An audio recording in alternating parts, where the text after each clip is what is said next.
My turn. When's it gonna be my turn? It's just So hilarious. 1 minute. Intro. All right. Clear the table, grab the dice. Grizzly and Jesse are in the house.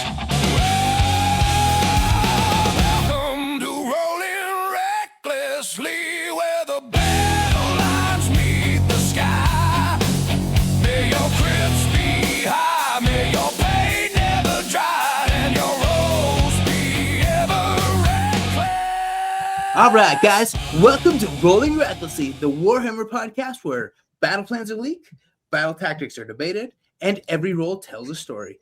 I'm your host, Grizzly, and I'm here today with my co-host, my boy, Scarecrow Poe. Today, we're continuing our coverage of the leaks in Aqshy's General Handbook with part 2 of our Red Hot Leak series. Last episode, we sat down, we broke down the battle plans, we talked through some of our favorite scenarios, discussed how the games in Aqshy might actually play out on the tabletop, and today, we're talking the other half of the equation, the battle tactics. And depending on who you ask, battle tactics might even be more important than the battle plans themselves. Battle tactics are super important. I feel like they are what you build your list around. They are what you shape your game plan around. It's the aspect of the game that really defines the professional players versus the more casual players. People who can reliably score their battle tactics versus those who just accidentally do it, like your boy Scarecrow. So the way I'm looking at it is, man, so battle plans are really that's where the fight happens, but battle tactics often decides who's taking home the win. Does that make sense? Absolutely. That's if you're scoring, you want 20 points a turn, you're paying attention to battle tactics. Yeah, 20-point turn just feels so amazing. And this is there's so many times where you get to the end of your turn or the end of the battle round in Age of Sigmar, and you're like, oh, I should have done this. Oh, I had a misplay here. Things would have been different if I would have done this. But when you have a 20-point turn, you just sit back and you're like, I'm satisfied. It's like Thanksgiving dinner. 100% agreed. It's one of those things where it's that 20-point turn, it reflects hey, man, I made all the right decisions. Because this game, a lot of it is just talking. It's choice making, right? You're Absolutely. Am I going to commit? Am I going to play it safe? Am I going to score now? Or hey, even sometimes, especially now with these new battle tactics that work, is can I stop my opponent from scoring? Which, in a lot of games, in my game that I played earlier this week, that was a deciding factor. There was a couple choices I made in the game where it's no matter what I do now, just so you know, you get nothing. You know what I'm saying? Yeah. It's denying tactics is just as effective as scoring them. You know what I mean? If you can force your opponent to have a 5-point turn, it's brutal. Yeah. Well, even it's one of those things where it's if you had a 5-point turn, it's oh man, that sucks. And then you hear your opponent also had a 5-point turn, and you're you know what I mean? That's my thoughts. Yeah. But so far from what I've seen in Aqshy, it looks like players are pushing towards much more of an active type style. Everybody's going to be fighting. There's a lot of stuff to unpack. But before we jump into all of that, though, there's one thing that we're going to start that we always start with, and that's going to be This Week in Sigmar. So, Scarecrow, let's start where we always do. What have you been up to this week hobby-wise?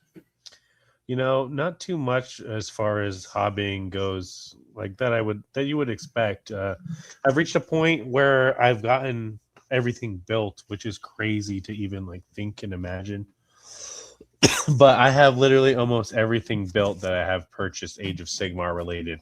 So now everything is just painting, and with the tournament closing in, bro, all the painting that I'm going to be doing is just for what's going to be in the list. And we'll talk about that list and share more about that later. And I've talked to you off camera about that list, and it needs 2 heroes painted, and thankfully it's not a reinforced unit. It's not 20 battle line. It's 2 heroes, and it's Stormcast, baby. So it's going to be pretty easy to do, but I need to really focus up and do this because we have a week we have to submit our lists. So, but yeah, so hobby wise, not getting too much done. I am going to help a good friend of the show, Tanner, out and build him some brutes. He bought a box of Iron Jaws brutes to add to his big wah. So, let's fucking go. Let's go, Tanner. Yeah, so shouts out to you, Tanner. I will get them built up and primed for you so that you can pay somebody to paint them. No, that's one thing I'm not gonna lie though. I'm super proud of me and you both, bro. Like, so when you listen to our other tournament episodes, which is fucking sick that we've had a couple tournament episodes now, is you can hear in those episodes we're like, fuck, man, I gotta get these guys painted. I gotta get these guys painted. These guys all need to be based, and it's like, no, dude, like the stress of getting we're 1 week out from a tournament. Next Saturday, we're gonna be home from day one. Just so you know, 1 week from today, right now, me and you are gonna be at home from day one. Fuck, hopefully my game's drag out for a long time. We'll see. You'll at least be home right now by the time where we're at. And dude, it's all done. You said I gotta paint two heroes. You have two heroes you gotta paint, and it's not like, bro, they're built, they're primed. You gotta hit them with some trim and some accent colors. But yep, bro, we're done. We're ready. We're done. We're ready. Sick, bro. Like our last tournament was not the case. Just so you know, our last tournament was holy shit, man. We have so much to do. That's not gameplay. You know what I mean? Me and you are willing to grind the game. It's hard for the hobby, and we're both getting great at the hobby. So I'm super proud of both of us for that, man. I've been taking the last week before the tournament to do a hurry up basing on all my stuff. So bro, I showed you the shortcut, bro. I told you we're doing a shortcut. And when you have models that have little rocks and grass on them and stuff, this stuff flakes off over use and just moving them around. So I'm gonna give them all a nice fresh basing before a tournament day. They're gonna be so beautiful. It's nice to just have to be like, oh, I'm gonna paint two heroes. And dude, painting Stormcast heroes is so enjoyable, bro. They got big armor plates. They've got accents that other Stormcast heroes don't have, or battle line units. You can tell a Stormcast hero because they just have Stormcast have a way of putting the regal aesthetic onto something. They're like, holy shit, this guy's got spiked halos, a lion gauntlet. He's definitely important. You know what I'm saying? We said it before in the podcast. He's got a beard mold. They molded his helmet around his beard. That's how much of a Chad this guy is. He is, and he's the prime paladin. You know what I mean?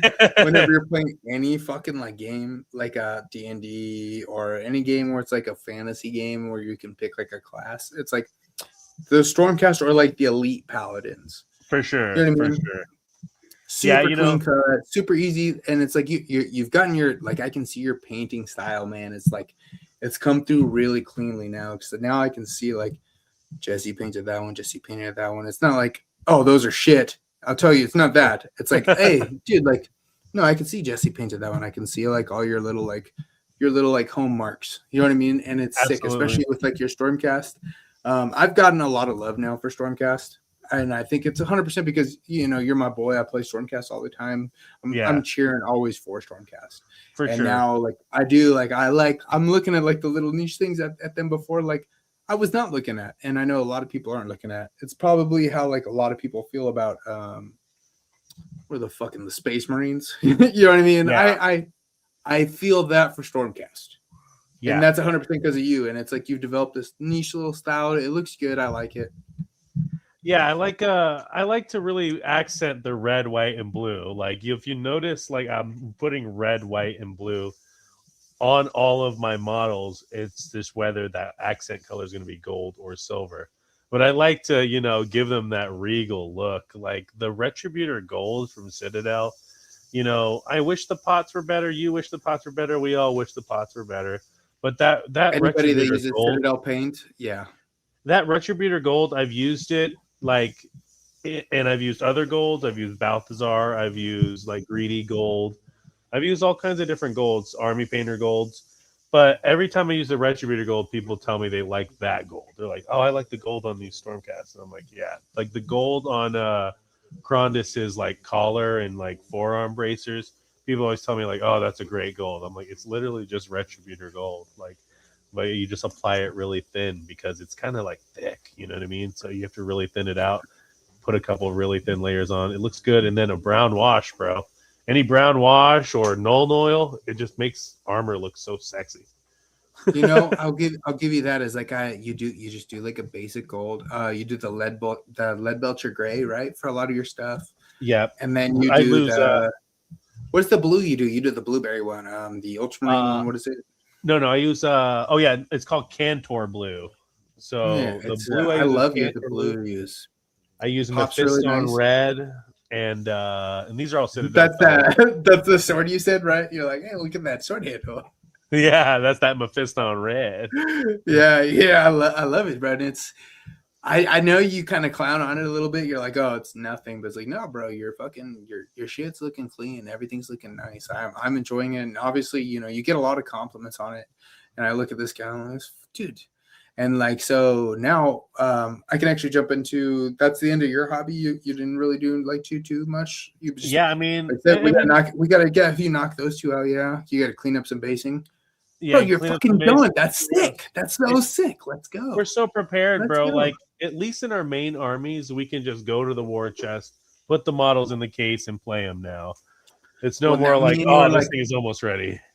Yep. Well, me and you now are like fucking on and painting other stuff. You know what I mean? Where it's like, yes. I know when I put it in the chat earlier, I was like, this week I'm working on, I'm started on Volturnos. My Ideneth, you know what I mean? Like, I should, bro. No business painting. They're like, right now.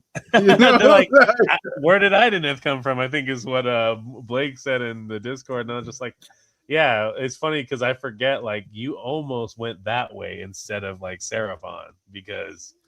Yeah. Oh, dude, it was very close. It was very close. You were getting the eels, bro. You were gonna do that fucking eel list. I am so glad you didn't, bro. The world's a better place without you freaking doing the eels, bro. Oh god. Now that I've seen what that is, you're like, I don't want to play that on the regular. So I don't blame you. Shouts out to Zach and Colt. You guys both showed me how powerful freaking guys on eels can be. It's ridiculous. He said this is what cab spam is actually supposed to look like, is this. My forever interpretation of Ideneth is just like a bunch of eels and a few sharks. Yes, exactly. That's kind of so that was like the plan for me. It's like if when I run Ideneth, it's gonna be like probably a lot of eels. Maybe what made you even pick up that model and be like, I'm gonna do this one? So, you know, as we were talking, man, I'm not like I think like I've never painted armor, done like you always do like the paladin thing, like you do big armored guys, and like I do trees, so it's all like organic, like it's totally different. And I looked at yours and I was like, dude, those look really good. And then the way you talk about it, you're like, oh no, dude, this is very easy. This was easy for me. I knocked all this out like this. And then you explain your process to me. I'm like, oh, it sounds simple. So I was like, oh yeah, I want to do like I wanted to do something in armor is That's really awesome. To be honest what it is. And Volturnos, I don't know if you know what the model looks like. It's like a dude riding like a seahorse looking guy. Yeah, like absolutely. He has a really recognizable mount. Yes, exactly. So he's got the cool seahorse. He's holding the sword out, you know. Yeah, he looks really good. He's got nice armor. He has an eye patch. He does have super dope armor. So so far I haven't done like a lot yet to him. I've painted his face. I haven't done like the eyes or like the deep details, but I did like the Kislev flesh on the skin. And then he was obviously I primed him all. I have the Citadel black primer. I actually really like the Citadel black primer and the Citadel white primer. I think that's kind of like that's like the cheat code, yeah. Yeah, expensive cans, but they are good. They are nice. $20 a can. You are 100% right. It is expensive, but it is you get what you're paying for. I'm not gonna lie. I do feel that because I've painted. The nice thing when you're painting like organic material like trees is you can kind of go with like the cheap primer and it doesn't like, you know what I mean? It wasn't bad. I used a lot of like Rust-Oleum and a lot of like the cheaper end stuff for my Sylvaneth.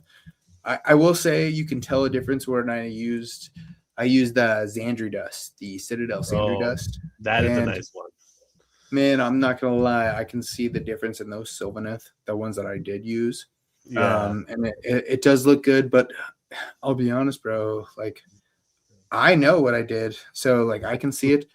I don't think everybody can because people are like, "Oh, this looks so great." I'm like, "This is Rust-Oleum primer. This TM yeah, was they can't tell though. 799, and it primed all of this." You know what I mean? So it's just, eh, I, I it's used working. to It's working. I used a discount brown primer on my on my rats, but I'm like, they're supposed to be dirty. Yeah, exactly. See, yes, it kind of like fits the theme even better. Yeah, But I'll be honest, like, so you've been painting that, and I seen those that. I was like, I haven't done any like metal, I haven't done any armor, I haven't done anything like that on Warhammer stuff.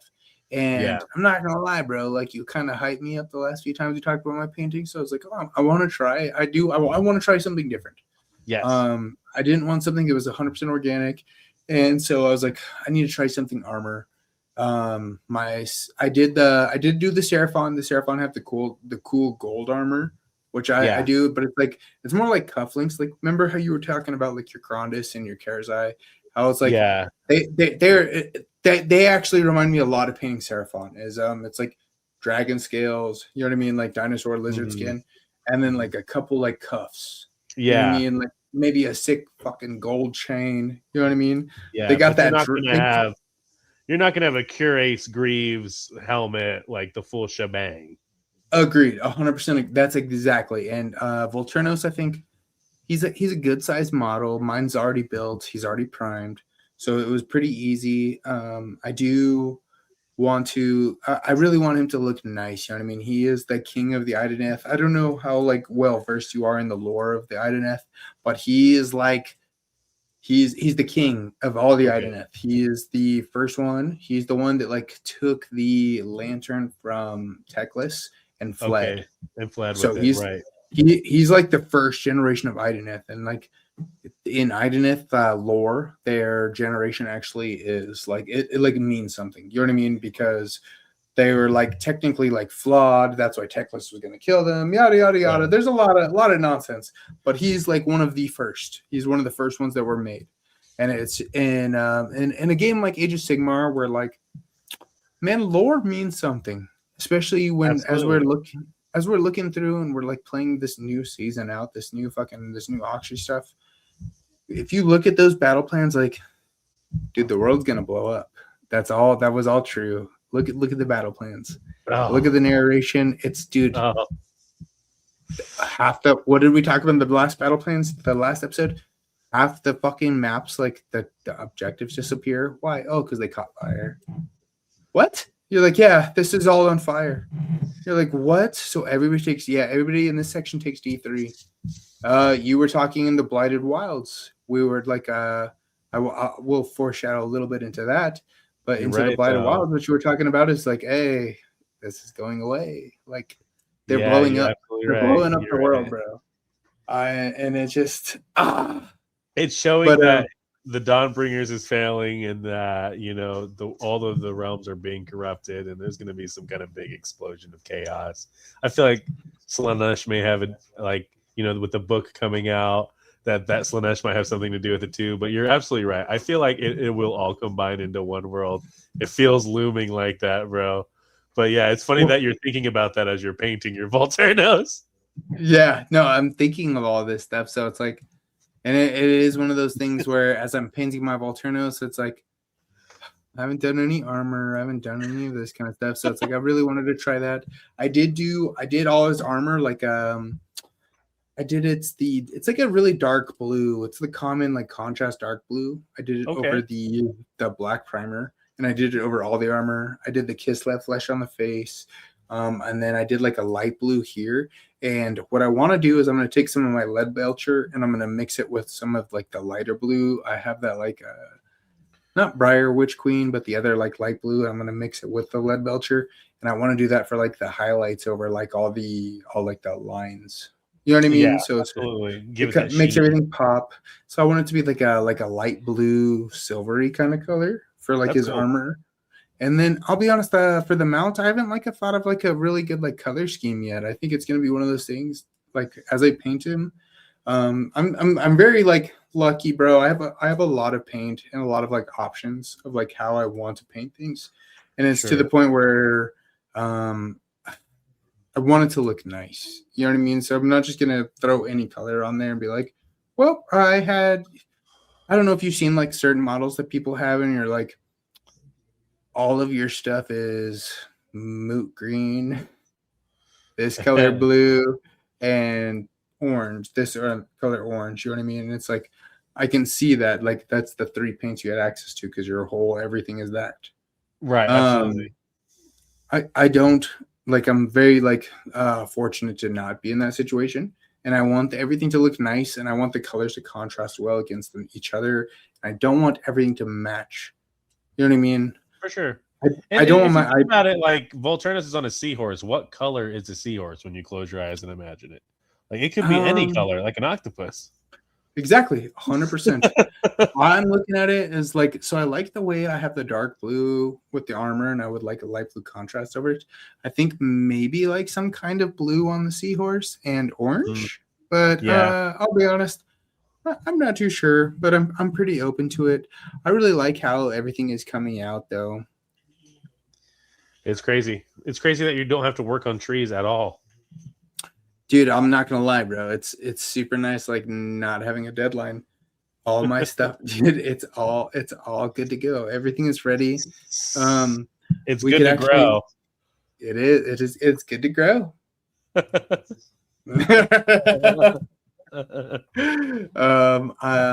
I do feel super lucky. I'm super happy that it's nice that we can we're doing like side projects now. You know what I mean? That's like, dude, sick. Like I should not be able to do side projects a week before such a big tournament. I know we haven't talked a lot about this tournament on the podcast quite yet. I do have an episode set up for, everyone to kind of break things down.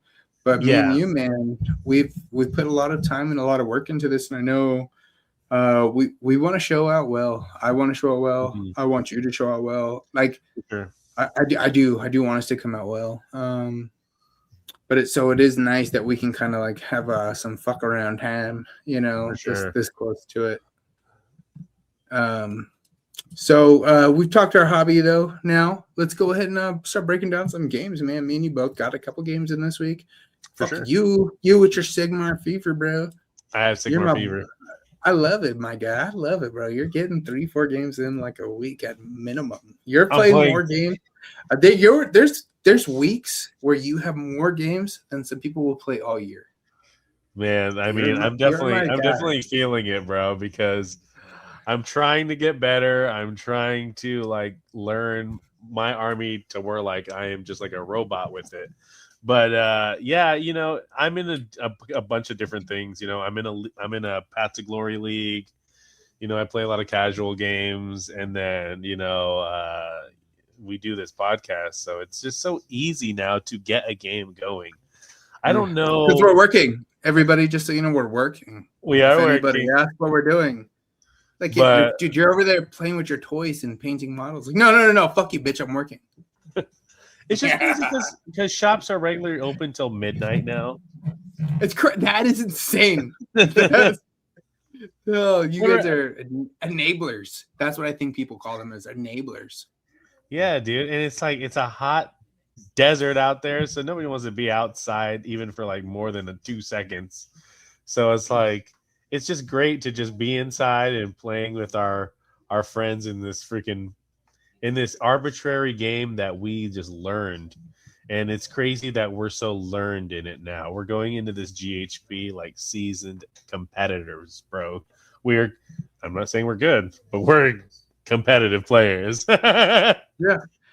I can see it's not fun for everybody. Yeah. I do know that it's not fun for everybody. And I think that actually might be a good segue into our games this week. You got in your couple games, so let's go ahead and break down a game or two for you, and then we'll talk my game, and then we'll break down some more stuff. Let's go into your first game. Who did you played? You played a couple games. So it all started this week with Colin. Our boy Colin. Let's go, Colin. Shouts out to Colin. He Mr. is OBR himself, the Bone Boy himself. yeah, playing as the Bone Bros, and I got to tell you, I kind of put the Alpha Strike on him really hard. I went in with Vanguard Long Strikes and Vigilers and Prosecutors and all the things that can really do a lot of damage from far away and get right in your face and remove a lot of things. And I wait, so you turn one just dropped in his area and just fucking hit him all turn one? Shot him to shit, man, and removed a lot of things off the board. But what he had, and what was remarkable about our game, was that he had these reinforced unit of Morghast Archive and a Gothazar Harvester. And through his relentless discipline points and other spells and whatnot, he was able to, reliably keep those Archive alive. And then the Harvester was returning one at the end of every turn. So it was. Dude, those Archive are crushing. I'm not gonna lie, man. So when I played against him, he had his Archive, and his Archive, anything they touched just died. Anything like bro, he would like run into it. It's like, oh, that's dead. And I would try to hit him, and it was one of those things where it's like, oh, it's that it is what it is. You're gonna smack me now, and that sucks. And he's gonna clean whatever he hits off the board. And when I hit him, it's gonna do nothing. That's what those Archive felt. It made me excited that I have a reinforced unit of them. I'm like, oh yeah, and I have a Gothazar Harvester that's already painted. I was like, these are going in the list. Thank you, Colin. So yeah, Colin, we had a super fun game, bro. I know that you nearly tabled my army, double turning me going into the fourth. But guys, that happens in Sigmar. Like, you got to understand that your army can be there 1 second, and a double turn later, they're not there anymore. It's not that you're a bad player or that you made bad decisions. Just the nature of the beast, man. Sometimes power's on deck, and it runs right through you, bro. Robert, you've done it to me. I've done it to you. We've had it done to us. It happens, baby. But if you are running OBR, run reinforced Archive or Harbingers. I hear Harbingers are good too. He preferred the Archive. And then, give him a Gothazar Harvester and go berserk. But it was a super fun game. I was scoring so well against him. Like, I was having 15-point turns, 10-point turns. I was holding him to just 5. It took a while for him to, Bro, with this list, I'm not gonna lie. Like, you've really locked in. Like, you know how to score well. I trust in that no matter what. Is like, damn, I know. Like, when you tell me you have a 5 or a 10-point turn, like maybe a 10-point turn is not so bad. 8-point turn is not so bad. When you tell me you had a 5-point turn, I'm like, oh man, that was a rough game. Because I know I feel very confident in your scoring. So when I hear you got 5 points, like, oh, that sucks, man. This is a rough game. I'm learning to cover myself better and score better and realize that, you need to start thinking about your tactics like 1 or 2 turns ahead, like trying to lead. It's not enough to score the tactic in the chain in the turn. You got to think, is this the way I score it going to lead into the second step? So we're going to cover that all in this episode. But so that was the first game, bro. Especially this episode, agreed. It was a big alpha strike of, all of my shooting, reinforced Vigilers, reinforced long strikes, Knight Judicator, and Bastion Carthalos, giving everything, within 12 a all-out attack. And then so I used that on the Vigilers, and the Vigilers hit my target, makes me 2 up. Gives me +1 to hit, which makes my entire army 2 up on hits into that unit. And then I try to remove the unit. So it was a lot of like surgical just removal. Like, I removed his flanks. I left him down to his Archive and his Mortec Guard, his Mortec Triaxes, who were, obviously in the back trying to avoid this shooting. And they're fucking problems themselves. Yeah, the Triaxes are a fucking problem. I was worried because Colin, you were a little bit stressed out that because I was removing so much so early. I know an Alpha Strike, it feels just brutal to go through, but you have to remember if you're not ready for an Alpha Strike, just so you know, like as a player, especially as a newbie, get ready, man. The Alpha Strike is coming. Just so you know, everybody's favorite first thing to do in this game is turn 1, drop in your face, and hit you when you're not fucking ready. Just so you know, that's what everybody's trying to do. So if you are not ready for the Alpha Strike, 100%, I love that. Yes. Dude, be back. Be back. Ask everybody, what's their threat range? Who teleports? Because if you're not ready for that turn 1 strike, deployment is the game maker. There's a lot of times I know, like when I'm playing, if you're playing against me and you deploy a certain way and you don't deploy the correct way, oh, I've won. I can see it in the very beginning, like, oh, I've already just plotted out my next 3 turns and I'm going to accomplish all this. Granted, our battle tactics this season seem considerably easier than some of the stuff we're going to break down a little bit later today. So yeah, for sure. We'll see. My second game though, it was a Path to Glory game, and this is where things kind of take a different like tone in the hobby. So I love hearing about your Path to Glory stuff. I love hearing it because you like it's just a very different format. So go ahead and let's hear it. If you haven't played Path to Glory, give it a shot. You need a good amount of people to play. I want to say at least 4 to 8 people. We've got a nice little group over at Hobby Forge. Shout outs to Hobby Forge. Shout out Hobby Forge. Being run by a guy named Chris, and everybody in the league is really chill. I had a game with a guy named Dave, and shouts out to you, Dave. We were playing the most interesting battle plan. But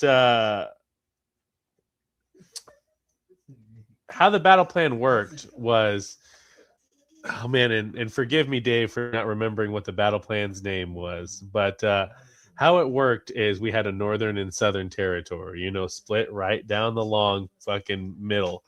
And there was random numbered sections across the perimeter.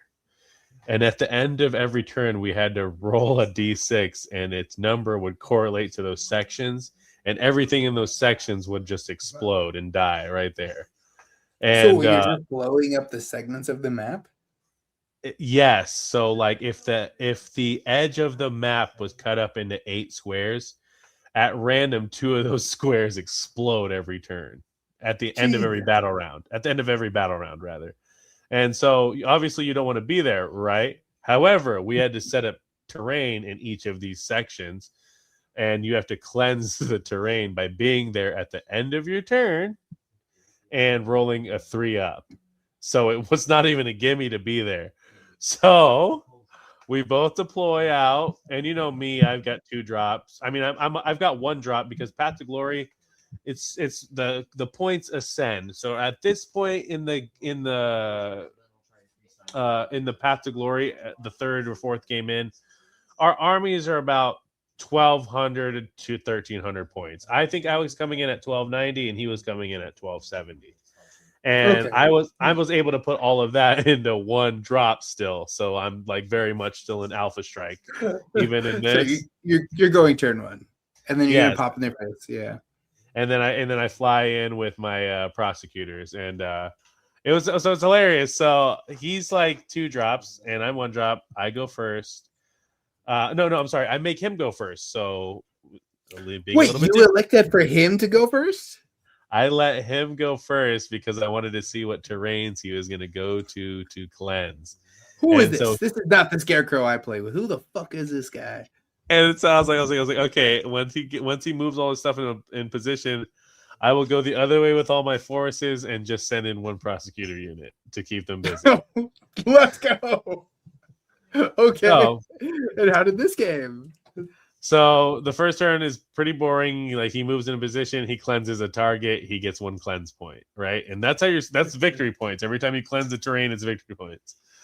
So then I was like, okay, cool. I'm gonna do the same thing. On my turn, on your opponent's turn, if you're near terrain, and I was because I deployed near 1, you can try to cleanse it. So I cleansed 1 too. 1-1. All right. So okay. It goes into my turn. I move up with the prosecutors. I drop. Is that the only way to score in this format? That's the only way to score at the end of every turn. No objectives, no nothing. It's you. There's no objectives. You just cleanse the terrain. Holy right? Fuck. Okay. But the terrains are in areas that will explode. So, so the only safe spot is in the middle. The middle of the map has 2 terrains, but there was no sections that explode. So you want to be in the middle, right? But then you can't score because at the end of every turn, you want to be by a terrain that you haven't cleansed yet. It was freaking interesting, bro. So it goes into my turn.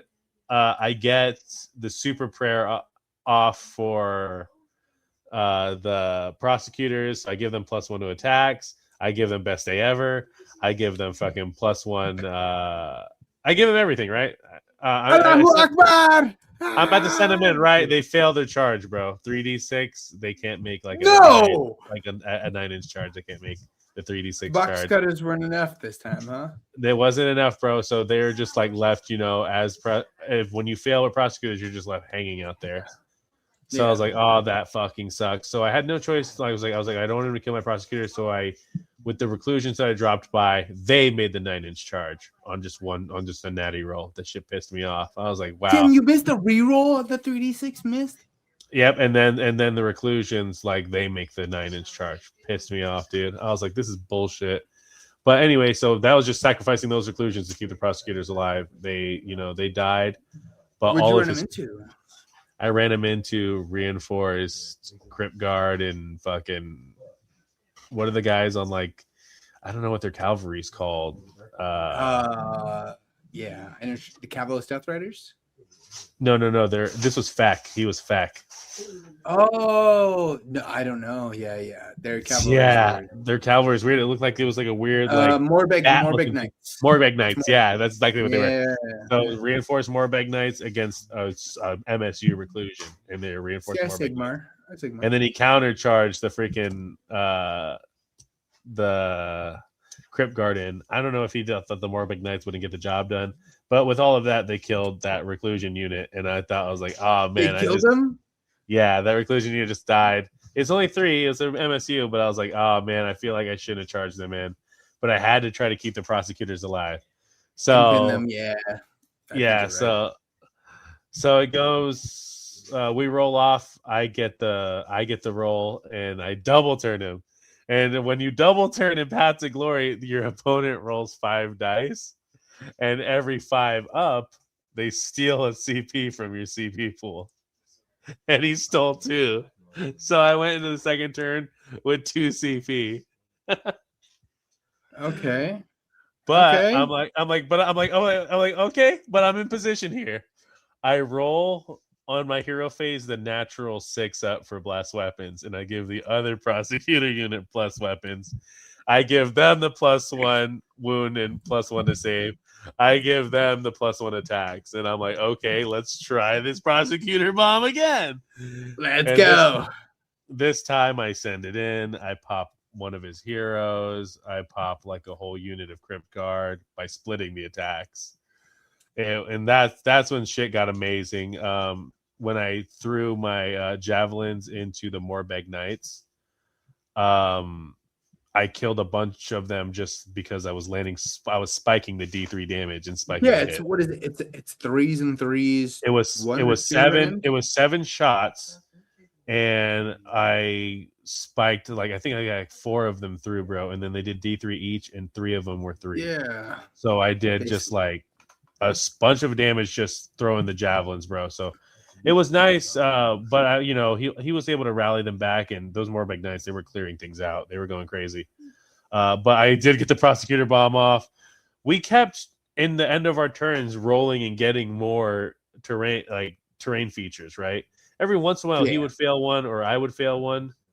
But what was remarkable was he dropped a whole reinforced unit of Vargeist, and then they got exploded by that terrain roll that I told you. So the blow it up shit, yeah. So it finally, and in Path to Glory, that means something, right? When your shit dies, they incur battle damage that you have to calculate at the end of the game. But yeah, it was terrible, bro, because he had just it was one of those things where they were waiting in Feck's ear or whatever. Yeah. And he finally dropped. What are they called? It's there's a term for it. I don't remember what it is. Yeah, I forget too. They're just up in this silver tower. I don't know what the hell it is.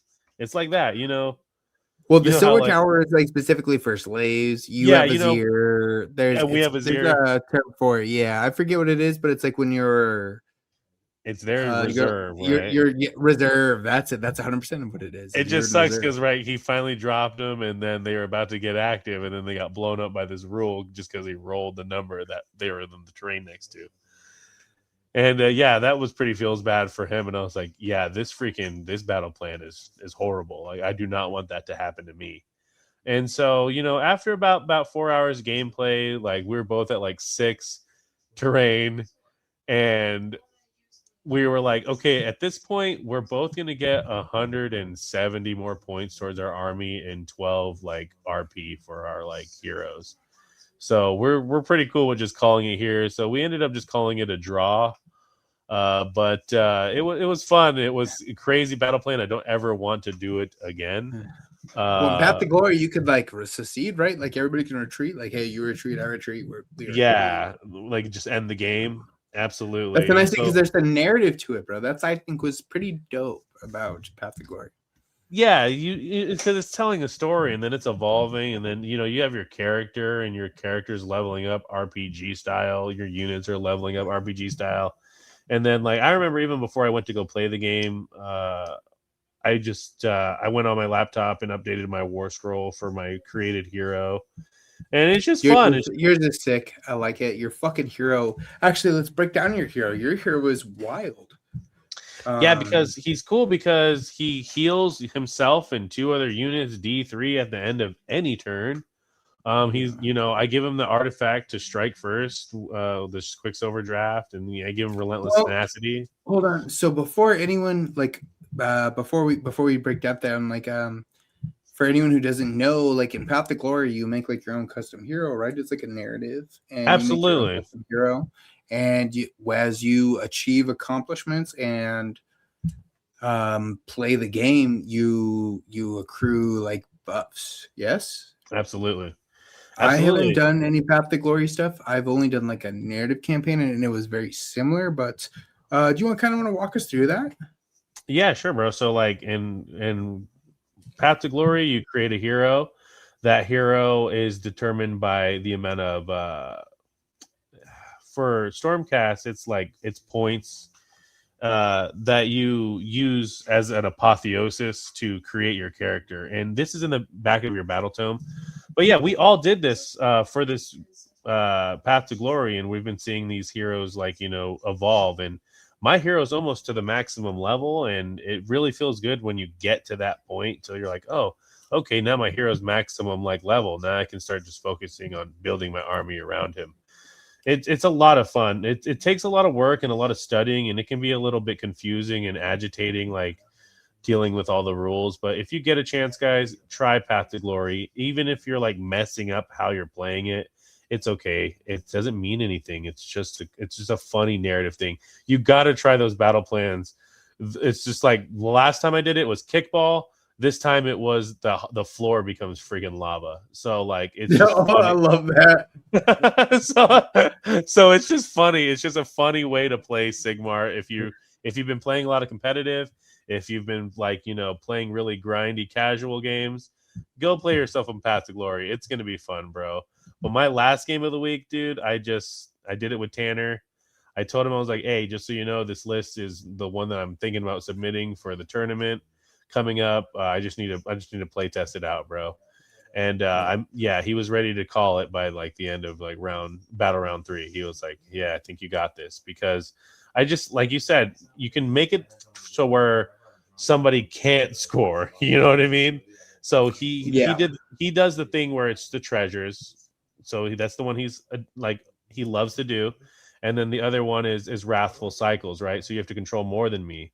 It's tough when I claim all the objectives early with cheeky movement, and then I teleport everybody into a castle and start shooting down your key pieces that would go claim those objectives. And then he has a really slow ass army with the orcs. So without his pigs or something mobile, he can move 4 inches. You know what I'm saying? On a good run, he's moving fucking 8.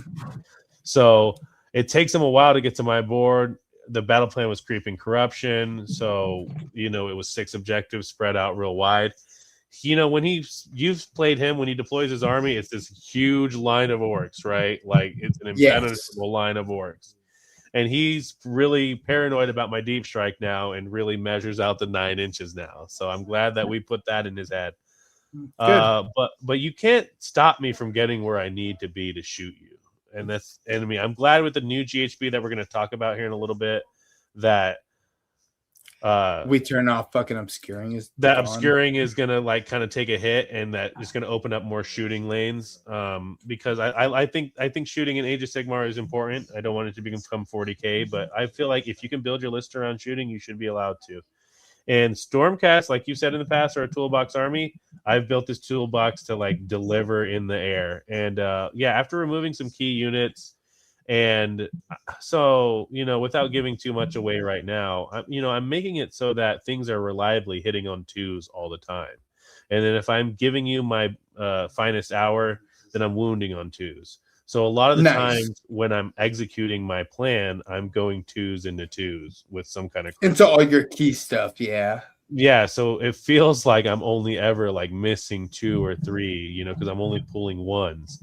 And I feel like that's really the key to winning with Stormcast, because adding +1 to hit is just a broken mechanic.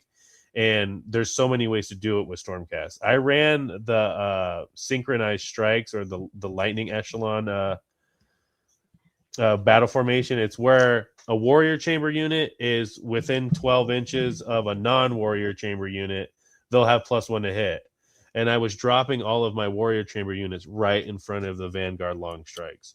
So everything is like 2s and 3s, no matter what, right? Is 2s and 3s. Even if the Vigilors hit or not, like everything's... Vigilors will hit you, make everything 2s and 3s. My Knight Judicator has a Griff stock, has little Griff Hound tokens that'll go to you if you come within 12. Now you're 2s and 3s. The synchronized strike, all warrior chamber units get +1 if they're near something that isn't a warrior chamber unit. That was my Vanguard long strikes. That was my reclusions. I took a Knight Questor with a Questor Soulsworn, and this is like something I wasn't sure about, because I wanted to give shock and awe, which is a nice heroic trait you can give to one of your heroes. And it basically says if they arrive from Azir, they have -1 to hit for the rest of the battle round. If something arrives from Azir when something arrives from Azir within 12 of them, they also get -1 hit for the battle round. So I was like, oh my gosh, I can drop Annihilators. They'll do D3 damage, and then they'll be -1 to hit for the whole battle round. With the 2-up save. With a 2-up save. And that is like the part that's like -1 to hit, and you have a 2-up save. So and a 2-up save. Oh, you're going to have a hard time hitting me, and then even if you do hit me, I'm actually built well to take hits. He went in with his reinforced Ardboys, who were able to fight twice. He went in with the bolt boy, the orcs with the bolt bows. Yeah. He shot them up with those. He killed 2 Annihilators over the course of like two combat phases. He only killed 2 Annihilators because I just kept all out. Annihilators are so good, bro. I kept all out saving, bro. And his 20 Ardboys was hard to remove, but it was against my 6 Annihilators. And it's funny, and it's very thematic that 6 Annihilators are holding the line against 20 Ardboys. It is super thematic. It is, and it's like Annihilators are like the what are those? The Terminators, right? 40k, yeah. Like they're pretty sick. And so I had the Questor Soulsworn and the Questor Knight, teleport in next to the Annihilators. And the idea was that the Questor Knight could pop the Quicksilver Draft and then chain activate the Questor Soulsworn. And all of this did take place before he got to activate his 2 fights. But how did that go? Did you get to do the fun chain fighty stuff? Yeah, I did, but the Knight Questor whiffed. Oh, and so nothing on the add attack. And then what is that? 5 attacks or 3s, 2 damage. 5 attacks, It was 5 attacks, 2s into 3s, and he whiffed, bro. The 3s. He whiffed the 3s. I made the 2s, whiffed the 3s. Horrible, dude. It was horrible. Yeah, it was like 3 1s and then like two like 2s. It was horrible. It was horrible, bro. And I didn't have +1 to wound on him, you know. So it was 2s into 3s. I just needed to make the 3s, and it was horrible as it feels, bro. So he whiffs, and then the Questor activate, and they, you know, kill fucking 4 Ardboys. But what's 4 Ardboys off of 20 of Nothing. them? Yeah, Nothing, bro. So it's just especially when he like he's gonna rally and bring it's back disappointing as shit, right? Yeah. And I'm like, okay, fuck. So then he gets to activate with the Ardboys. But here was the situation that this presented, right? Because the Night Questor and the Annihilators arrived from his ear, he would be -1 to hit. Okay. Yeah. So it forced him to go into the Questor Soulsworn, which were on the objective and had a 5-up ward. So they're -1 to hit, get a 5-up ward, already have a 3-up save. Well, the Questor were already there because they didn't arrive from his ear. So they're just 3 up, 5-up. But so it's forcing the Ardboys into them, because if you try to hit the Annihilators, it's not going to go through. If you try to hit the hero, you're going to be -1 to hit. So he's like, okay, I'm putting everything into the Questor. And yeah, the Ardboys killed like 2 Questors, right? But that's it. They did 6 damage because the Ardboys don't do that much damage. They just hold the line really well. And so I went they're in like a swamp pit. Yeah, I went in with my Annihilators after he attacked into my Questors, and yeah, still only took like, you know, on Ren 1 damage 2. There, that puts them on a 4-up, bro. And he must have been rolling hot saves or something. And his Ardboy boss was like giving him 5-up wards, so it was just hard to remove these. They had, you know, that's 40 wounds, bro, with freaking a 5-up ward on a 3-up save. It was just a fucking tar pit, dude. I removed a couple more Ardboys, but then he went back into the reclusions with them because you had to fight twice, but I had strike last. Took 2 more out, dude. It was horrible. And so now I've got like 2 Questors and the Questor Knight left. I had to teleport them out, bro. But I teleport them out, I bring the reclusions. I teleport them out like just like 9, and then I bring the reclusions in. And I was like, oh, the reclusions he saw the reclusions drop in, so now they're -1 to hit, and then I'll give them the 5-up ward. And let's go reclusions. I love the reclusions so much, bro. I love the reclusions a lot too, bro. Like, you have to be really careful when you place them and where you place them, bro. It's almost like you want to place them like when you know the unit that you have somebody stuck in combat with is about to die. But it was just so good to have those reclusions down. It just reinforced the line. It made it impossible to get to my Vanguard long strikes. At this point, you know, Tanner's like, I don't want to get shot anymore. He's like, I get it. And then I was like, yeah. You want to just call it there, bro, because you're double turning me. You're going to be able to score 10 points. But I'm telling you right now, I'm never going to double turn you back. So you'll never score Wrathful ever. And now I just removed a treasure because you double turned me. So now I only have 2 treasures left. So the max you're going to ever score secondary wise is 10 points. And then you can get your 10 every turn.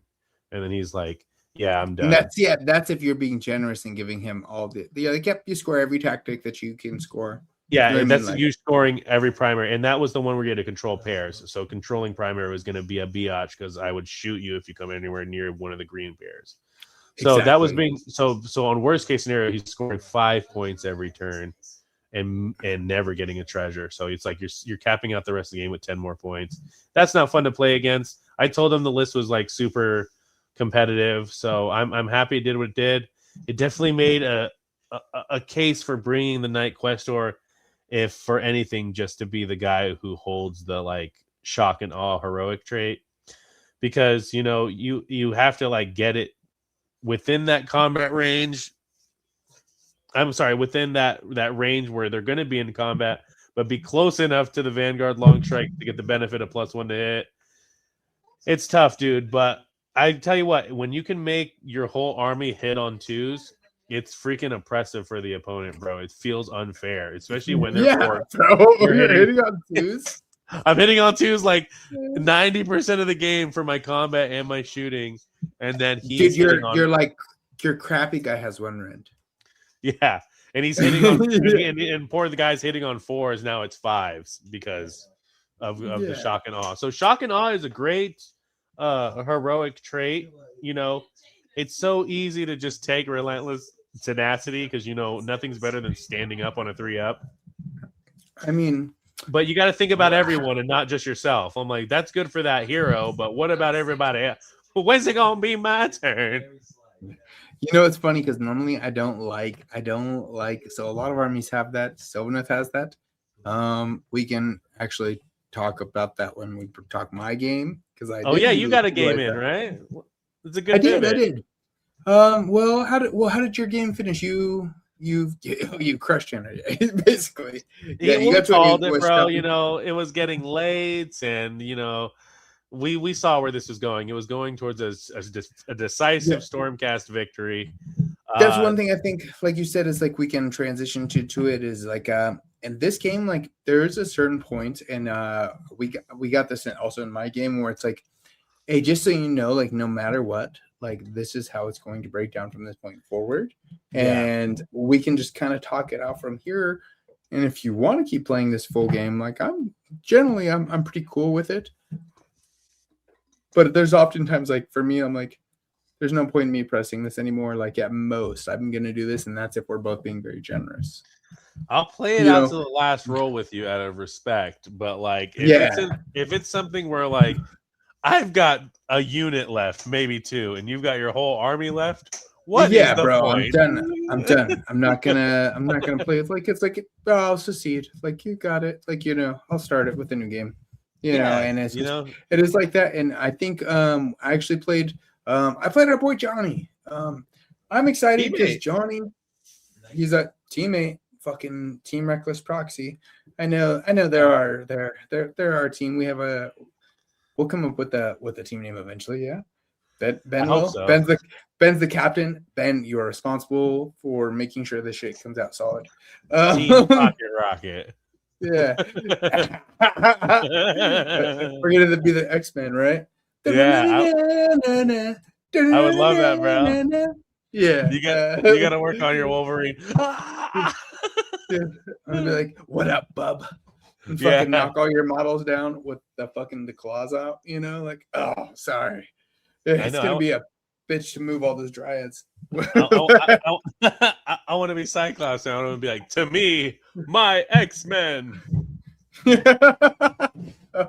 I'm with it. What Johnny said he's gonna be Magneto? Yeah, he's gonna be Magneto, bro.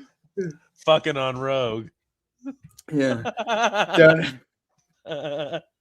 Don't put any metal on your basing, boys, because it's all going to Johnny. All that hard metal. Yeah, I expected us to have some kind of theme for our team, but who knows? Maybe we'll throw one together in the hurry-up offense. We'll figure it out. If not, I'm not too worried about it. I know, like Ben said, he's been a busy guy, and I get it, bro. Like, at the end of the day, this is like our hobby. You know what I mean? So it's like our secondary thing. All of us got real lives. All of us got real shit we got to do. Absolutely. Ben looks like a busy guy, and then our other teammate is his wife, Bree. So like that's half the team right there. It was really cool though to get in and chill with Johnny because it's the first time I really get to kind of like talk with Johnny and like hang out with Johnny. Sure. I see him all the time at Gamers Guild. He's always there when we're there. Fucking best in destruction at the last team's tournament that we played in. So let's go. When I heard he was our teammate, I was like, let's fucking go. Like, dude, sick. That's our best in destruction player.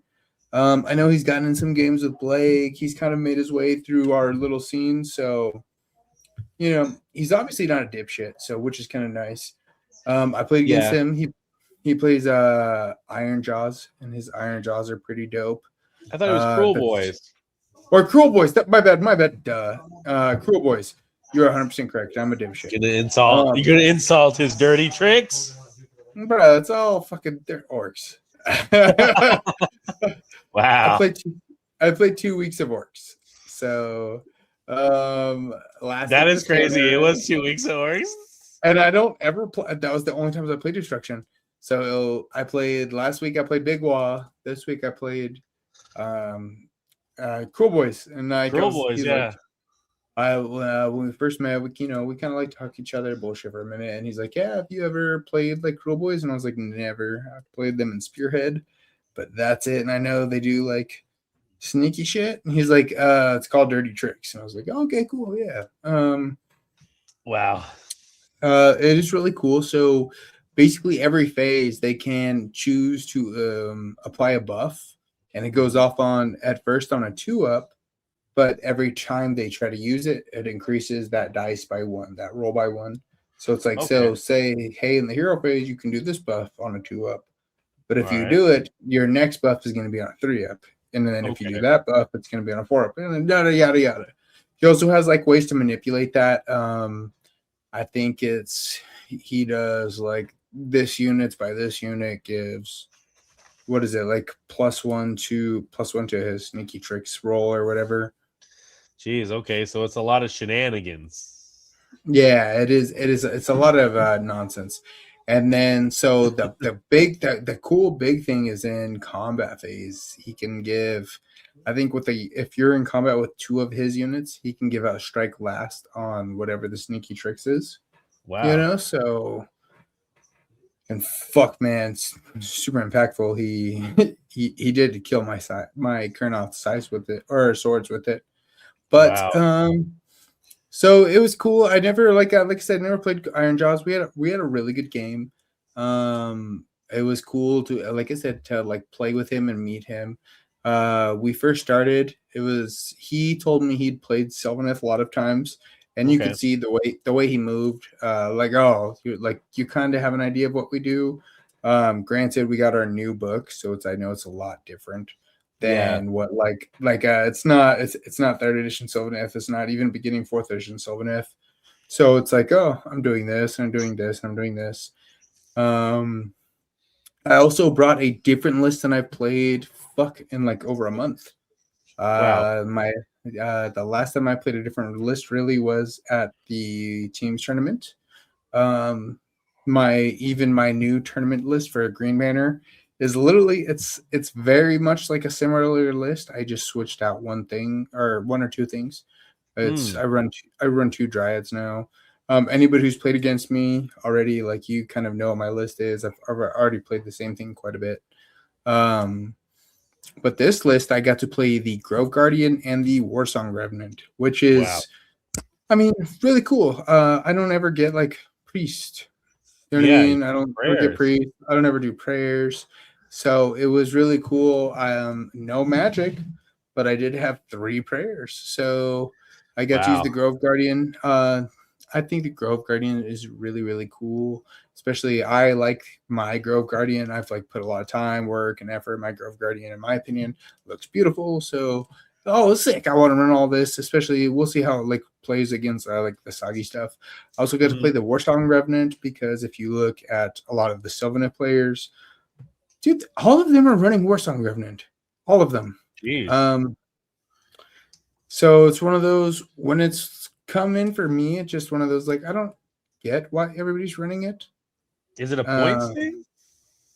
It's 150 points. I think it's the -1 to ward. So think if you have a 6-up ward, the 6-up ward is gone. Right, that is major. Yeah, it's turning a lot of Death Army's defenses off. Yeah, so like Nurgle, you know what I mean? Like, Nurgle is not going to like have any ward on their mortals. Death, a lot of Death armies, you know what I mean? Yeah. OBR, unless you pay the extra 1 discipline, you have a 6-up, right? So you just turn that off for a lot of armies. We don't play a lot of armies with like wards, and I guess Iron Jaws, some of them have wards, right? Actually, quite a bit of them had a ward. Yeah. No, we've discussed how like a 5-up ward is much easier to make than a 6-up ward. Yeah, no. For 100%. some reason, like, hitting on 5s doesn't go off, but warding on it does. Unless you're fucking Johnny. We'll talk about that in our game. So This guy's got a 6-up ward for most of his stuff, right? Okay. For some reason, he's like, I don't know what it is. I think a lot of like his magic casting orcs, they have a lot of like they have a 6-up ward. We get in, it's cool. I got to run my Belthanos also, and I ran 2 units of Kurnoth, and then reinforced block of Dryads, and regular Dryads, 2 units of Spider Revenants for some movement. The Warsong Revenant is nice because he gives a 6-up ward. For me, if I have a 6-up ward, the 6-up ward really does nothing. You know what I mean? Like, dude, a 6-up ward for me means nothing. But the -1 to your ward is kind of nice. Yeah. But I will say, so I kept that Warsong Revenant by the 20 block of Dryads. And I will tell you, you have to do a lot of damage, get a lot of hits if you want to hurt a 20 block of Dryads. That is my favorite unit in the game so far. There's a couple of times like he got them into combat and it's like, oh, you're going to do nothing to them. And then he left. And then it's like, even if you kill one at the end of the turn, I'm going to bring back D3 of them. And it's just, it's like, it just feels like, I know it's got to feel like such a waste.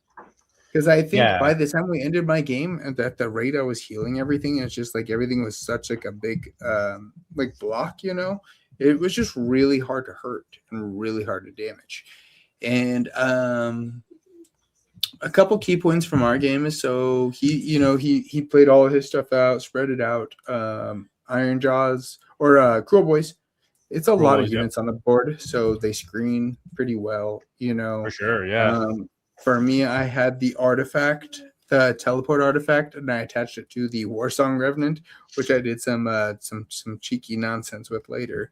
And then I also attached the Seed of Rebirth. Wow. Again, utilizing some cheeky nonsense. Sure. Like you said, the 3-up bring stand back up is it's just enticing. It's never worked for me before, but it worked today. We'll say today it worked. It worked nicely. So we go into combat, or we start moving around. I believe he tells me to go first. I have scouting forces, so usually I kind of like to go first, but I could see the way the territories were split in half. It was just it was split directly in half. You know what I mean? So it's like I had to run everybody up. I couldn't get everybody up. I could have teleported a couple guys out, and then I could have brought the Warsong Revenant, but the way he had screened everything out over the top half, it was just really hard to deal with. So it's definitely different from when you have no man's land in the middle, and you're like, okay, I can just get to that. 100% agreed. He had everything screened out really nicely, so I couldn't teleport very much. I was like, God, just be patient, because every time in this game so far with my army, when I try to like force the move, it doesn't really work out very well for me. So I was like, oh, just be patient. Let so them just come ran all my stuff up. Yes, and I ran all my stuff up. I made sure I kept everything within the creeping corruption range, so I'm getting all of my buffs. You know what I mean? Absolutely. I also have my Kurnoth now, who both get +2 to movement with Belthanos, which is 8-inch movement. Kurnoth is sick. 8-inch Kurnoth is crazy. Yeah, that's scary. So I had them on the other side of the board. I actually got a chance to swing with Belthanos because there wasn't some asshole just shooting him off the table right away in this game. Yeah. So it was pretty sick. Yeah. Normally I play there's one guy I play with all the time, and whenever I play Belthanos, he just blows him up as quick as he can. I want to see what that grasshopper does.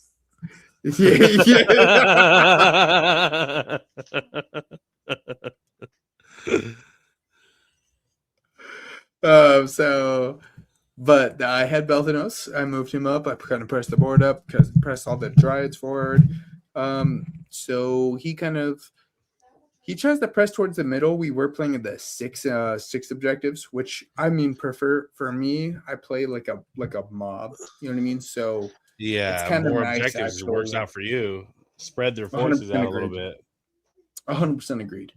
So it's like I'm totally fine with this. I like that. So we spread Cupid kind of wide. He kind of presses forward. that point, you can see he has like some of the Kruleboyz get a teleport move. They have like they do a lot of like they're like really techy, you know. Yeah. And they can do a teleport where they can teleport within 6 inches of the border of the game, of the map. And I did leave like a screen open into my Warsong Revenant, and he tried to, with his Master of the Paths, he needed to pop a hero. He played Master of the Paths and Wrathful. So when he played his Master of the Paths, he tried to charge into my Warsong. He did kill the Warsong, like down to the wound, but fucking Seed of Rebirth, like you like. It went off, bro. I hit it. Oh, for the Seed of Rebirth, you don't take the damage and you don't die, and you actually heal D3. So, like, literally, I brought the Warsong Revenant back to like only 1 damage on him. I think he has 7 life, so he's at 6 life now. And then in my phase, I used my Realm Root movement, and after having the Dryads, even in combat, pulled them out of combat, because in the heroic trait doesn't say in combat or out of combat, doesn't say anything. Okay. So you pick him up and you pick up a unit or any unit within combat range. It doesn't have to be wholly within, it's just within. I pick up him and I pick up the 20 Dryads and we move to his side of the board. And I put the Warsong Revenant in the corner, it was the top right corner. And it's like, so like if you want to get into the Warsong Revenant, you got to get past the 20 Dryads. And then I had another unit of 10 Dryads. I run them up in front of that unit of Dryads. And then, so it's like 30 all Dryads. Of my stuff over there. Yeah. I have 30 Dryads on that side. I have the Warsong Revenant. He did press. He had a bunch of Gut Rippas that he pressed into me. And Gut Rippas, they smack hard, bro. It's like 51 attacks or something. It's a lot of attacks. Woo! And it's like, I think that it's just one of those, like, you know how you were talking about with the Daughters of Cain, how it's just so many attacks. Yeah. So they just smack you so hard with so many of them. It just overwhelm you with volume. Absolutely. 100%. And that's what it felt like. That's kind of what he's trying to do with his Kruleboyz, his Gut Rippas. Yeah. He was giving them +1 to attacks, right? Yes. No. And then so basically, turn 2, I move up. I move my Kurnoth up. I move the sides up. I take the Restless. So I get my Restless turn 1. I take his points. I have all my units in his territory for scouting. I get scouting. So turn 1, I only scored like 8 points because I controlled not more, but I controlled 2. Right. Yeah. Turn 2, I think it was 18 points. So I got both my tactics and then I got the control. Even I think maybe that turn I might have even controlled more. I think at one point it was like 26 to 25 or 23 to 25. And then he double turned me. And once he did that, I think that kind of shut him off from there. Because like you said, he had Wrathfuls. So you can be like, you're not going to score that anymore.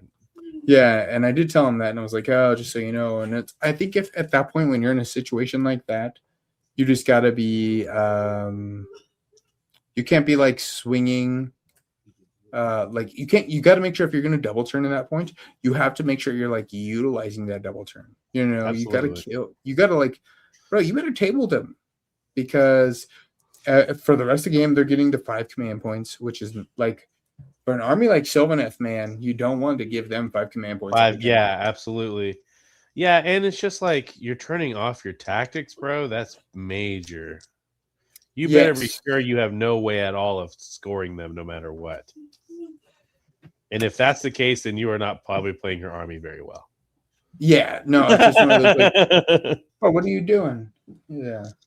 Yeah, so yeah, that's the tough breaks, yeah, but so it ended up a close game, huh? Yeah, no, we got to a certain point when like I was able to like hide my heroes behind like all the Dryads, and then like I said, like I just kind of shut off his tactics. He couldn't once he double turned me, he couldn't like get underdog, and then once he couldn't kill a hero, I was like, hey, you can try to kill a hero, but they're all behind these Dryads, which I'm good luck. and it was turn 4, and it was the bottom of turn 3 when we talked it out at this point. And I was like, we have 2 turns, and I don't believe you're going to get past these Triads in 2 turns. I've watched them hold up Nagash. That's funny. We talked it out at the bottom of turn 3 in our game too. So yeah, I guess like at the bottom of turn 3, you can know for certain, like, or at least relatively certain, how the rest of the game will play out with what's given on the table. But you gotta save yourself and your time. Time is precious. And there's no use throwing away time into a game that means nothing. So it's just good practice for us, man. I'm happy that our team is so just stacked and good, and you guys, it almost puts the pressure on me to perform well. So hopefully we all just kind of hold each other to a high standard and perform well. It's the last tournament with these rules, bro, and then we're gonna have to change everything up or find something that's similar, but that's what this next part is going to be about. Well, after we're looking at everything, we looked at the battle plans last week. There's a lot. We're going to look at the battle plans. Actually, I think that's a great transition to our main segment right now. Sure. But we'll be looking into that as but so far, this was a good week of hobbying, good week of gaming. Green Banner is coming next weekend, right? It's already upon us, yeah. It's right there, bro. I didn't think we were gonna fucking even play this tournament, and somehow we got talked into playing this tournament. And Team Reckless, we're gonna go out there, we're gonna show out, bro, because we're a real team. I don't care what anybody else says. Absolutely. Yeah, I think they're gonna see that we're the real deal, Holyfield. We show up stunting on it. We're gonna go out. We're gonna show out. We're gonna have our armies painted. We're gonna look good. We're gonna go out there. We put in the time. We've put in the reps into everything, and I think now is the time that we've mastered Scourge Iran. Let's start breaking down these Battle of Aqshy tactics in this What's New in the Mortal Realms. All right, guys. Last episode, we covered the battle plans. This week, we're diving into the battle tactics. We've got the cards pulled up on screen, and we're going to pull them through one at a time. Scarecrow, man, why don't you kick us off?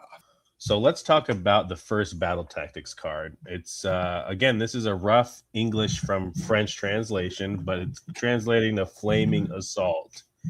It says, at the start of the battle, after using all deployment phase abilities, but before determining who goes first, your opponent... Which is odd. That is odd. That I guess it's so that you can decide this without,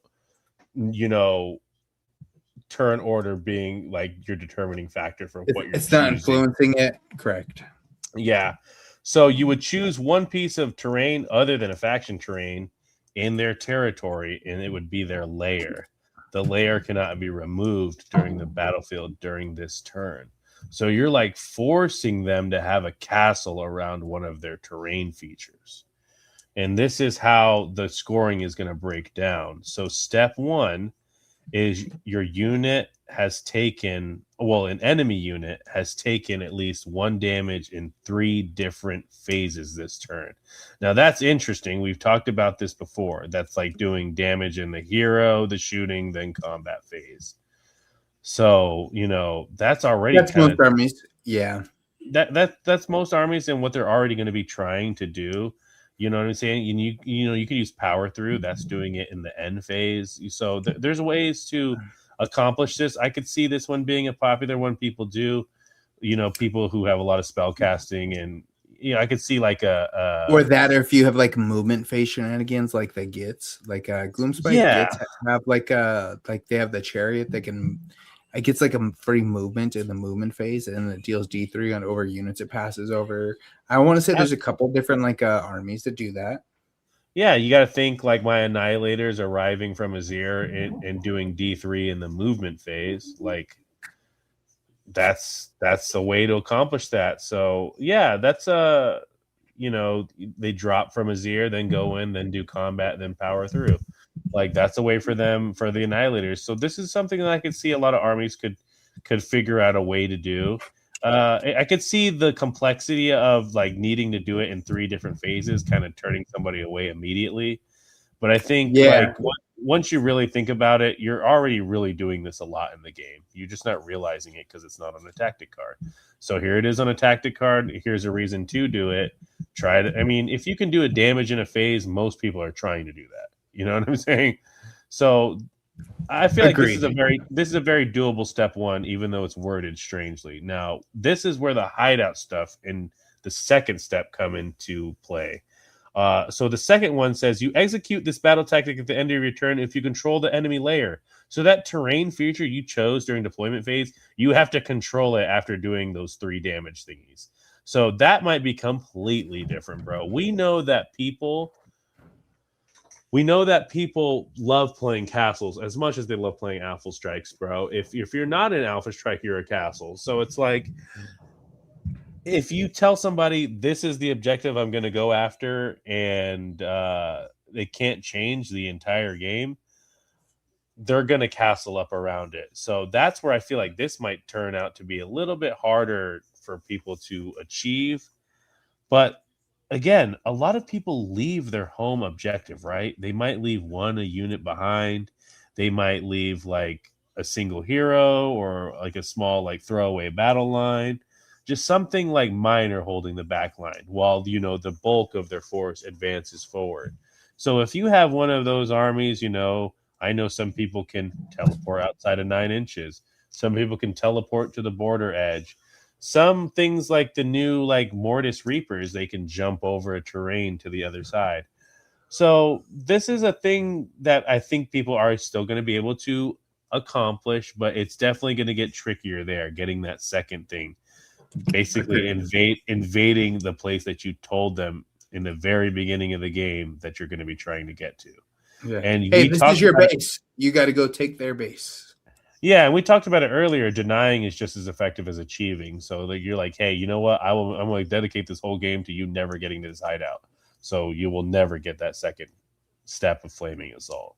So that's rough, bro. That could be rough. And then the final step is you execute this battle tactic at the end of your turn if at least 2 enemy units were destroyed this turn and you control that enemy layer. So again, just incentivizing you to keep throwing your forces at the castle. Yeah. Yes.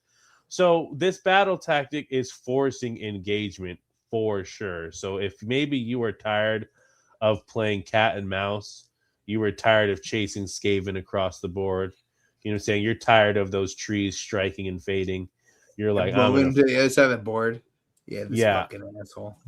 I'm going to force you to pick a place and defend it, or I'm going to score 15 points by just going over there. So now killing the 2 units, bro. First of all, removing 2 units without a lot of power on deck is tough. And to be doing it late game, even tougher. So I don't agree. I see number 1 and number 2 being pretty achievable reliably, but that third one definitely feels like a win more. Like it definitely feels like to control their layer and kill 2 of their units, you've already got them on their back foot. The game is in the bag. That's definitely a win more. Yeah. But yeah, they don't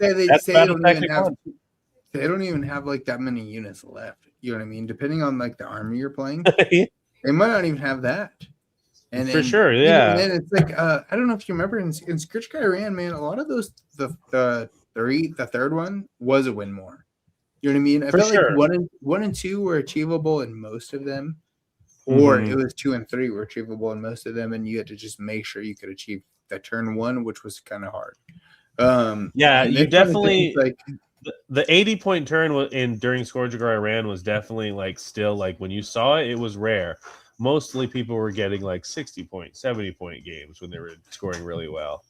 It's really hard to get the last 10 points on those secondaries, those win more conditions. Remember, one of them was like control every objective. Every objective, yeah. That one was a really hard one. Yeah. So I feel like this one too, controlling their layer that you called out and killing 2 units, that is definitely just flexing on them now. Yeah. But yeah, let's get into the second battle tactic here. Yeah, let's start breaking that one down. The Siege of Ashes. So let's talk about battle tactic. Yeah, battle tactic card number 2, the Siege of Ashes. So you hold a fort that blocks the enemy's path and will defend it to the death. So I got to imagine this is another, castle up one. So let's see. You execute this battle tactic on step 1. At the end of your turn, if at least 2 friendly units are entirely outside friendly territory, entirely within 6 inches of friendly territory, or within 3 inches of each other. This was the weird one we were talking about. I was talking to you about this one earlier, where it's like, is this the new scouting forces? Really weird, kind of, because it's hard for me to understand. So you need to be with 2 units outside of your territory, yes, and then but within 6 inches of your territory. But within 6 inches of friendly territory, or within 3 inches of each other. That's weird. I think it says and within 3 inches of each other, not or 3 inches of each other. It's and 3 inches of each other. Oh, it does say and. Outside of enemy territories or your territory. So it's like say the map is cut in half like this, right? So you got to be within this section, which is 6 inches, because it's what this is like 22 inches. So this is like 6 inches. So you got to be within here. And then you also got to be within each other. So it's like you got to be like here. Say my screen is the map, right? You're gonna have to be like either like here with these guys, basically, all anywhere right here, but like they got to be by each other within 3 inches of each other, and still within 6 inches of your territory. And that's if the map is split in half. So these terrain pieces, like I don't know if you remember the battle plans, man, are like, dude, they're weird. They're like this for the terrain. You know what I mean? Like this is. So you need 2 units outside of friendly territory or inside of it, but within 6 inches of the edge of it, or within 3 inches of each other. That is weird. You execute this battle tactic at the end of your turn if at least 2 friendly units are entirely outside friendly territory, entirely within 6 inches of friendly territory, and 3 inches of the other. So I think it's a weird translation. It's that. It must be a weird translation. But I think it is like you are like scouting forces, right? Like you got to move out and not be in your territory.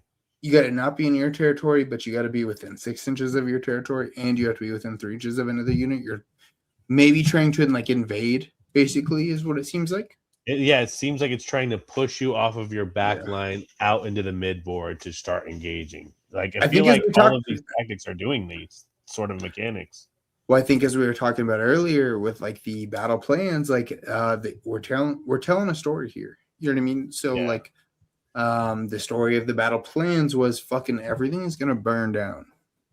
And this story with the battle tactics seems like so far you're like invading lands. You know what I mean? Yeah.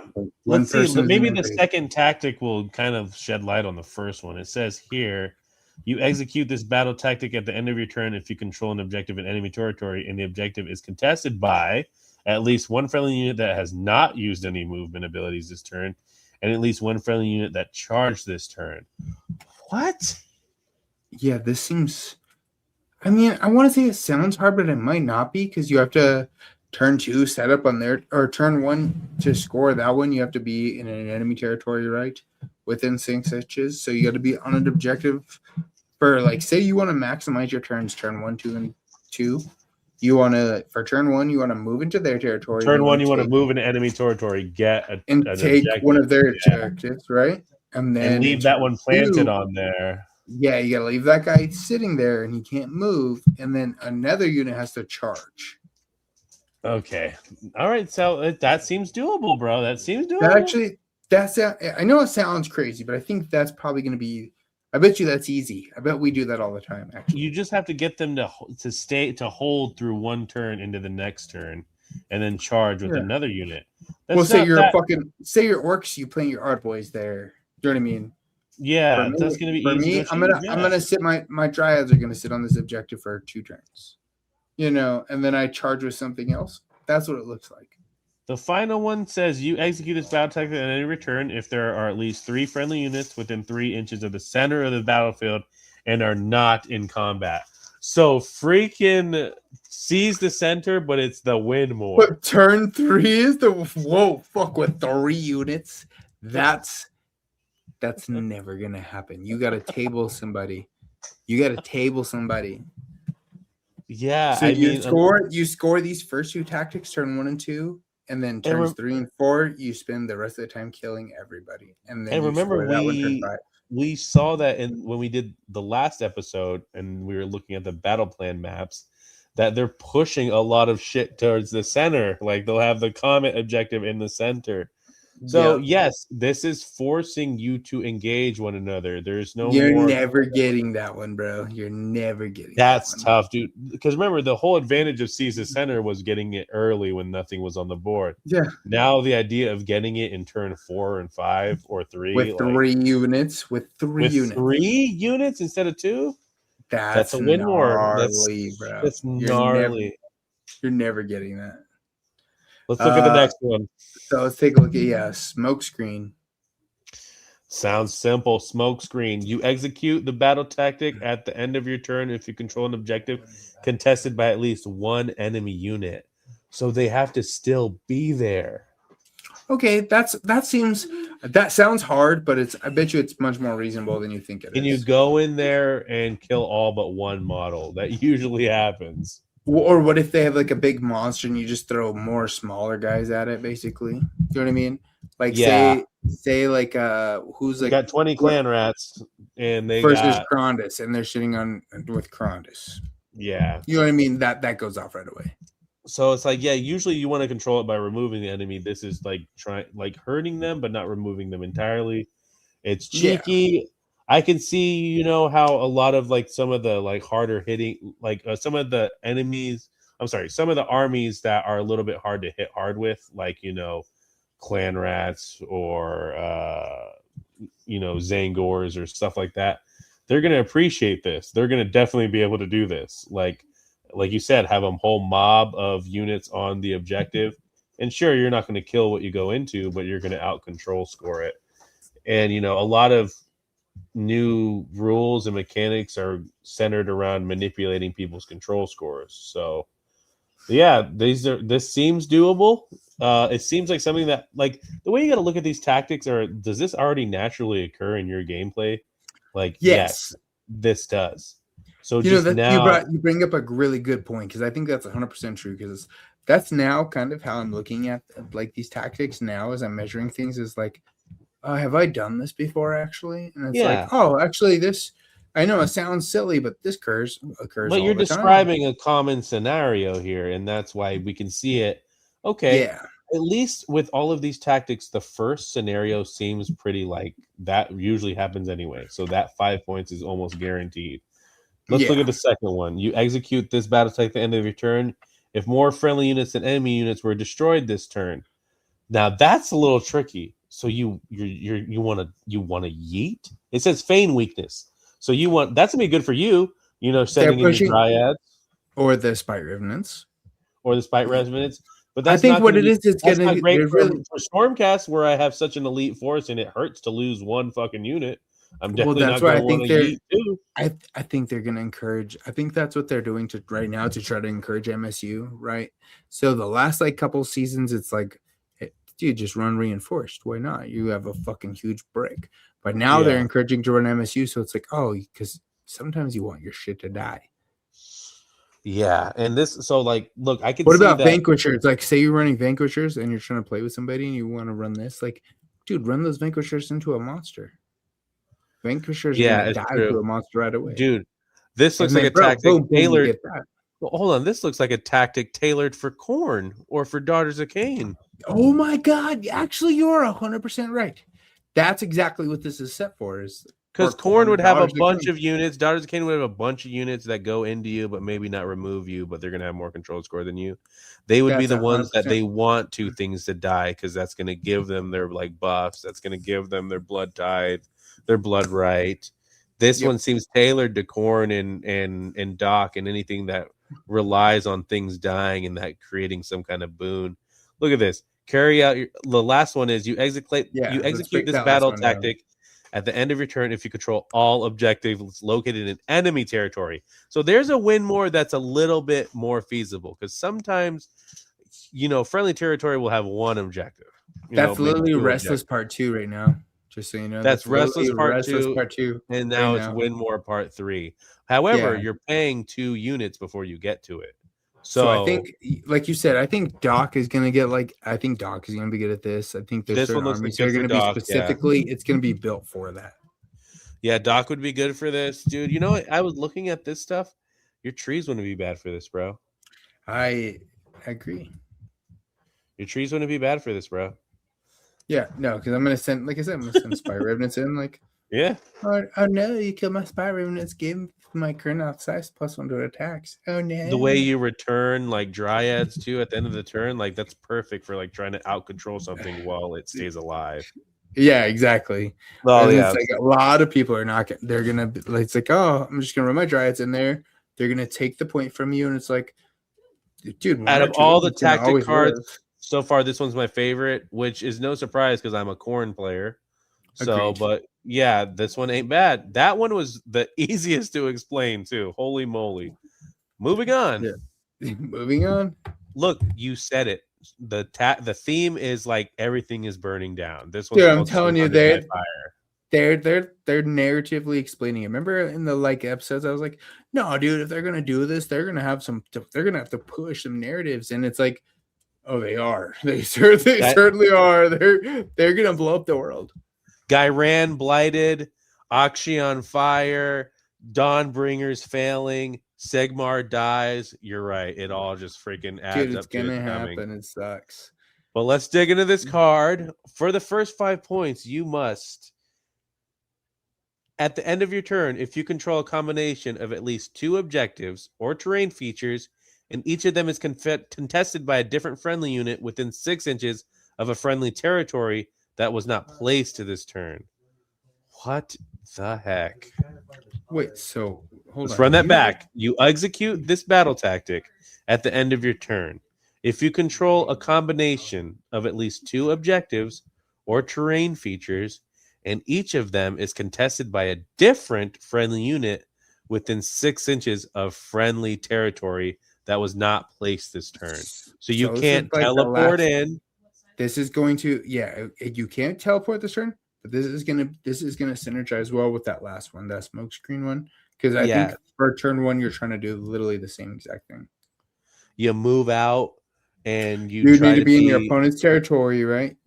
You need to control 2 objectives or terrain features, and they have to be different units contesting them, and they have to be within 6 inches of friendly territory. So they have to be the terrain features on the border of your territory and opponents, or yours and no man's land.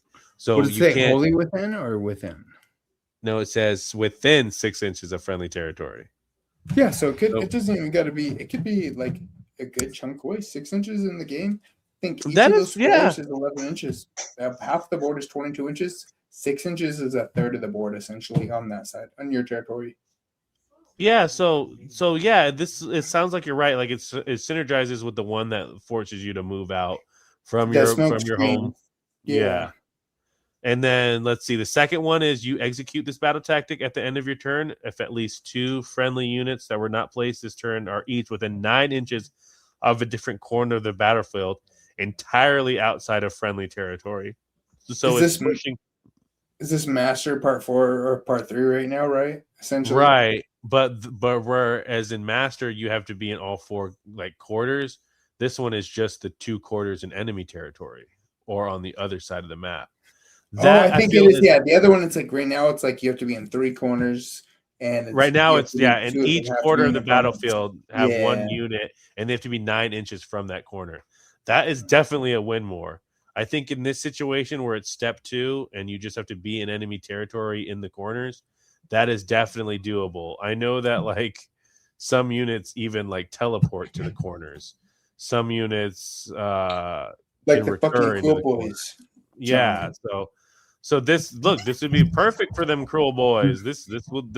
I feel like this whole Surrounded by Fire tactic card would be good with like a horde army. So yeah. So like the when last you're one, taking, let's you see what want the to win teleport more your is. Nashtif in there, and you want to Yeah. bomb somebody's Warsong Revenant, you could do that. And you, Oh, he's got a little trauma from the last game. Oh yeah. Get that, My Nani? bad. My bad. He's my got trauma. bad. You with us? You with us, Chris? All right. The final step is you execute this battle tactic at the end of your turn if there are more friendly units than enemy units in enemy territory, and there is at least one friendly hero wholly in enemy territory. I feel like you could do this easily. Yeah. With the shenanigans that the trees has. You just pop Drycha over there. Yeah. Again, you're asking somebody to do this after 3 or 4 rounds of fighting, assuming that hero is even fucking still on the board. It can be tough, but it does not seem impossible. It seems like something that already happens. You know what I'm saying? You execute the battle tactic at the end of your turn if there are more friendly units than enemy units in enemy territory. So, again, forcing, conflict, forcing you to go over there. And one of those friendly heroes is wholly in enemy territory. Yeah, you could definitely. I see this is just something that happens automatically, just from the natural gameplay. So yeah. I think this is going to be our scouting forces right here. I'm probably going to play this right here. Yeah, surrounded by fire. This definitely seems like your jammy jam. Let's move on. It does. Legend of the Arid. That just sounds like Phoenix now. Yeah, it's dry. It's dry as fuck. Yeah. You execute the first step of the battle tactic at the end of your turn. If any enemy unit that was in melee at the start of the turn was destroyed by a melee attack made by a friendly unit that charged this turn. So you want to die to your opponent charging you? No. You execute this battle tactic at the end of your turn if an enemy unit that was in melee at the start of the turn was destroyed by a melee attack made by a friendly unit that charged this turn. So you want to tar pit them into combat with a different unit, then come in and charge turn them. off force in. Or Yes. Anybody. Yeah. Yes, you execute that at the end of your enemy unit that was in melee but they have to be in melee at the start of the turn, making this impossible to get if you go first. Turn 1. Yeah, you can't go turn 1 and get this. And then you jump them basically. Yeah. But if you're about to get alphaed, or maybe you play a high drop army, like that big wall list that Tanner plays is 4 drops. You're gonna always be forced to go first. Fuck it. You could use this one and set out your lure. And there's like 2 assholes like Grizzly and Scarecrow, and they fucking they show up and they always alpha strike you. Well, look, basic it's something we've been known to do. I have the hat. I have the t-shirt and the hat. But it's the whole idea of this is a screen and then here comes the hammer is basic freaking Warhammer philosophy. So again, this is naturally going to happen. People kind of like to gear the game towards they're going to be the underdog, so they can choose the underdog mechanic. Some people don't like it. Some people don't overscore in the first turn. So yeah, I could see for a slower paced army that this could be a good setup. But if you're locking me out turn 1, you better have a good step 2. So you better be ready. Yeah. You execute this battle tactic at the end of your turn if there are at least 2 friendly heroes on the battlefield, if they are all within 9 inches of a visible enemy unit, and none of them were killed this turn. Are you insane? I think that one might be really easy, actually. Well, I'm telling you, I think they're trying to encourage like small foot heroes. Or 2 big monster heroes. Like Drycha and Durthus. You execute this battle at the end of turn if at least 2 friendly heroes are on the battlefield. They're within 9 inches of a visible enemy, and none of them were killed this turn. So, like, you drop Durthu over there, charge them in, then pop Drycha from the trees. They both do combat, kill whatever they went into, and then... Or say you have a fucking, like, Knight Relictor or something else, and you can put 2 of them up there into Azir. Yep. Turn 2. After you accomplish the first tactic, you drop those 2 outside of 9. Boom, you get it. You just get it. Yeah, because they'll be within 9. I drop them in. There'll be no way for you to hurt them if you're already in combat. So yeah, it sounds when you read it out loud. I think this is the Stormcast one, bro. Yeah, because it's like I can have my heroes arrive from Azir 9 inches away from you. And then on turn 2, and I think for sure, bro, you can I think from turn for Stormcast, you're gonna score that first one turn 2, and then you're gonna score this one turn 3, and then we'll see the next one, but yeah, we'll see the win more. You execute the battle tactic at the end of your turn if you control an objective that is entirely outside your territory that you did not control at the start of the turn, and that a friendly hero is contesting. Bro, again, for sure. Dude, anybody with deep strike and heroes in their list, they're gonna love this battle tactic card. Yep. So yes, this is a Stormcast one right here, bro. You got this is yours. Forces you to hold a bit, right? I'm gonna drop my shields, my Annihilator shields, right there, and then I know you're gonna go into them, right? And you have no choice. Okay. They're holding an objective. Like, the Annihilators might not die.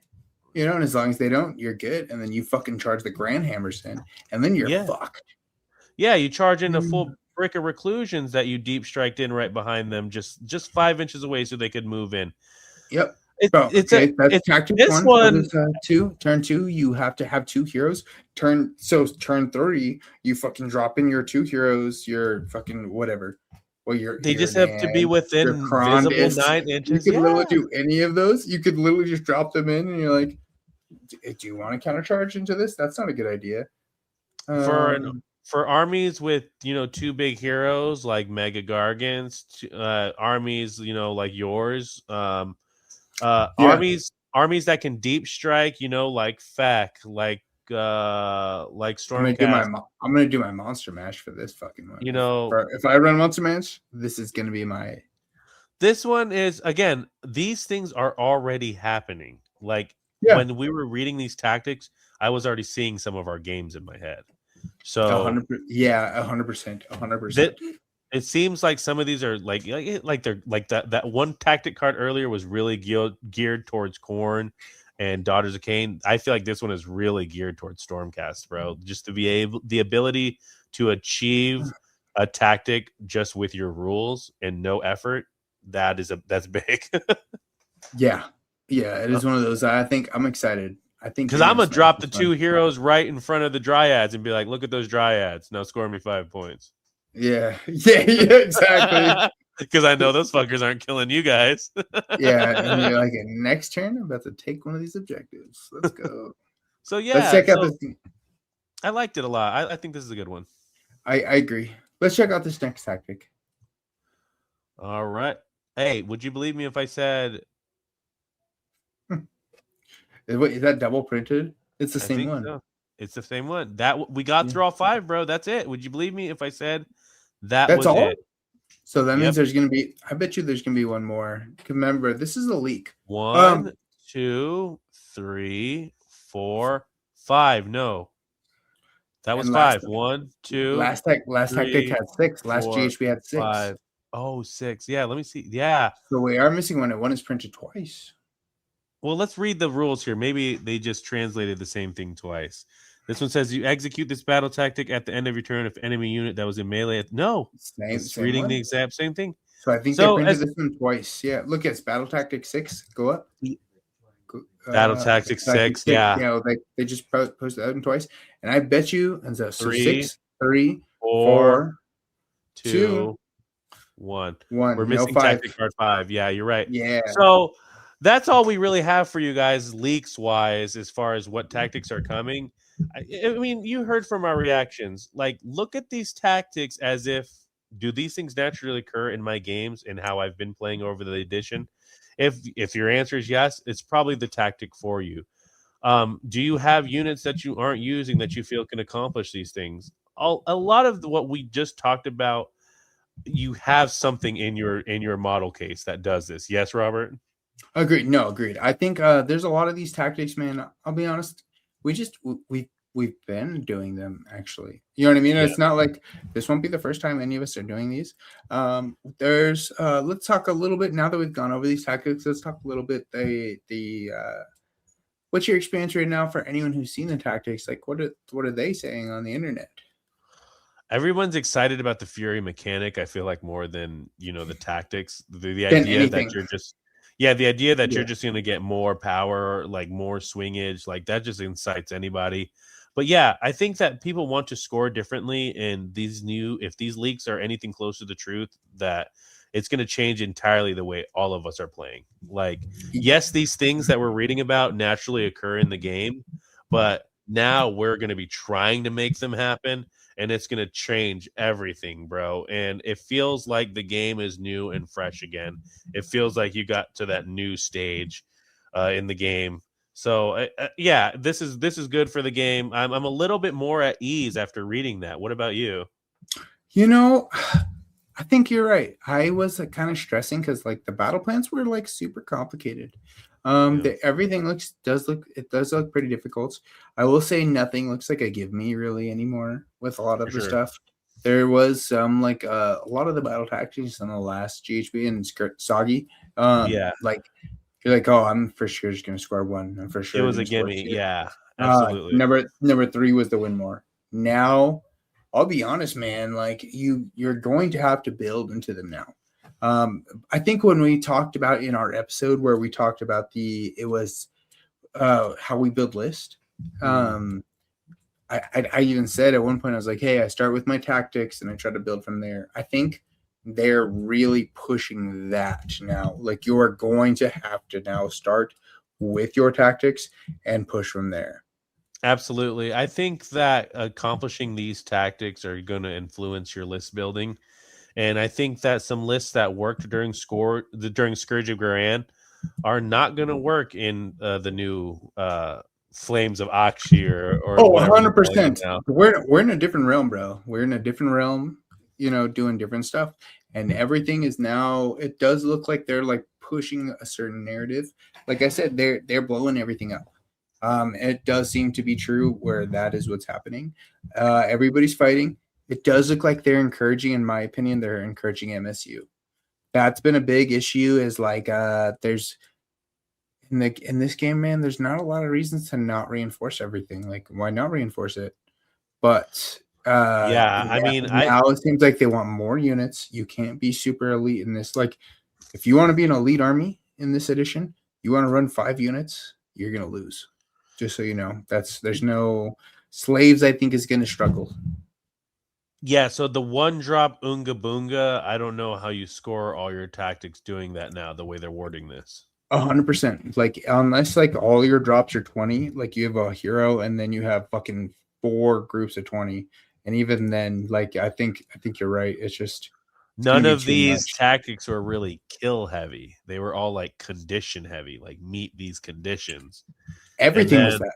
And so yeah, are all the battle plans. We went over that in the last episode, man. All the battle plans are that. there was not even like a 3 treasures tactic in this thing. Like not even like a simple kill list. Like it looks like they're forcing engagement, they're forcing mechanics, they're forcing you to use all of your units. Too many times over this last GHB, I felt like maybe a unit or two were just kind of sitting there the whole game. Yeah. I don't think, I mean, if that happens now in this edition, I think it'll be more not so much that they're sitting there like doing nothing. It's like, I need you over here in this corner because I can't teleport you over here, and I just need someone within 9 inches of this fucking corner. And that's going to be your job. I could see a lot of the Alpha Strikey armies doing that hideout one, like forcing you to be like, that's your hideout, and I'm gonna come over there and take it. Like that'll be the new like Unga Boonga tactic. Is I'm gonna use the one where I declare you have to tell me what your hideout is, and then I'm gonna tell you I'm gonna come over there and pop 2 units. Yeah, like that's a bold. I'm gonna take your shit, and then I'm gonna kill all the rest of your shit. Yeah, it's a bold statement to make. So like, yeah, I feel like when they take that tactic card, the hideout one, that they're coming with some false. That's what Tanner's gonna be running. Is like, where's your house? That's my house now. Tactics, bro. They are. I feel like they're gonna go well. They're gonna synergize and go well with the new battle plans. We've got a lot of exciting Sigmar coming up on the horizon, listeners. So you need to stay tuned.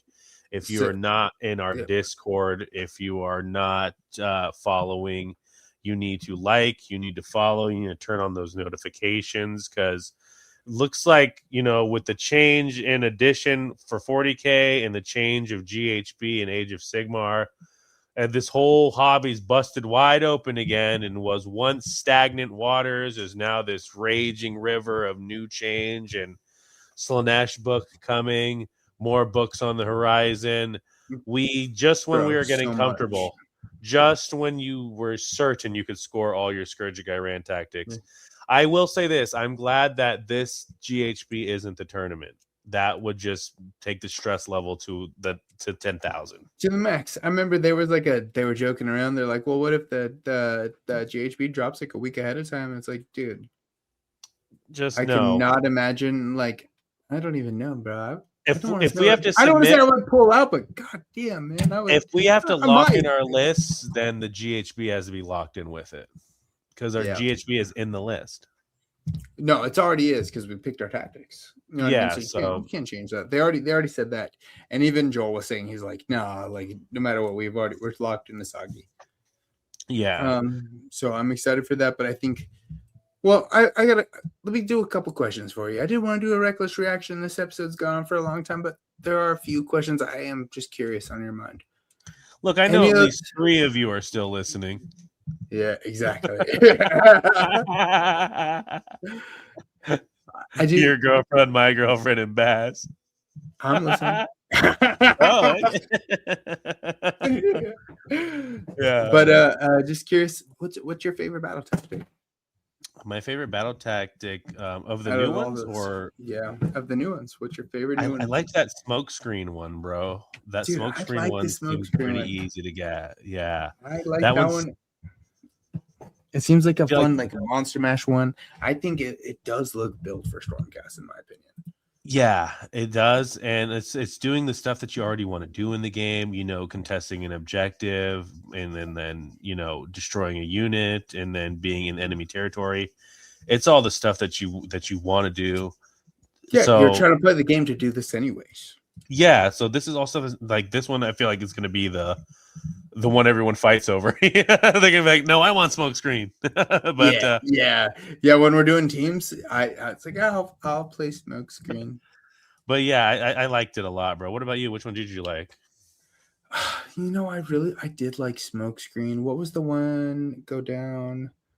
Go up. There was one that was like scouting forces, and I think it's surrounded by fire. Is it that one? It's this one. Yeah, I feel like that's what you're gonna do too. I like the one where it's like you have to be outside of your territory, but within 6 inches of your territory for the first part. Yeah, that's this one surrounded by fire. Yeah, yes. Yep. I think this is the one where the win more seems really easy. You execute the battle tactic at the end of your turn if more friendly enemy units in enemy territory, and there are at least one friendly hero over there. Like I feel like I think so. Yeah, I'm already trying to like as far as like Stagi's going, my strat is to take your territory. So if you're trying to take if I'm taking your territory, your chances are your shit's probably in my territory. And it was something that's so oppressive because that creep and corruption is just coming like one terrain feature at a time. Yeah. And so this is like slowly bombing all my stuff over there. Yeah, this is so perfect, dude. Like imagine like if you're running a Lariel and you just bring her back over there.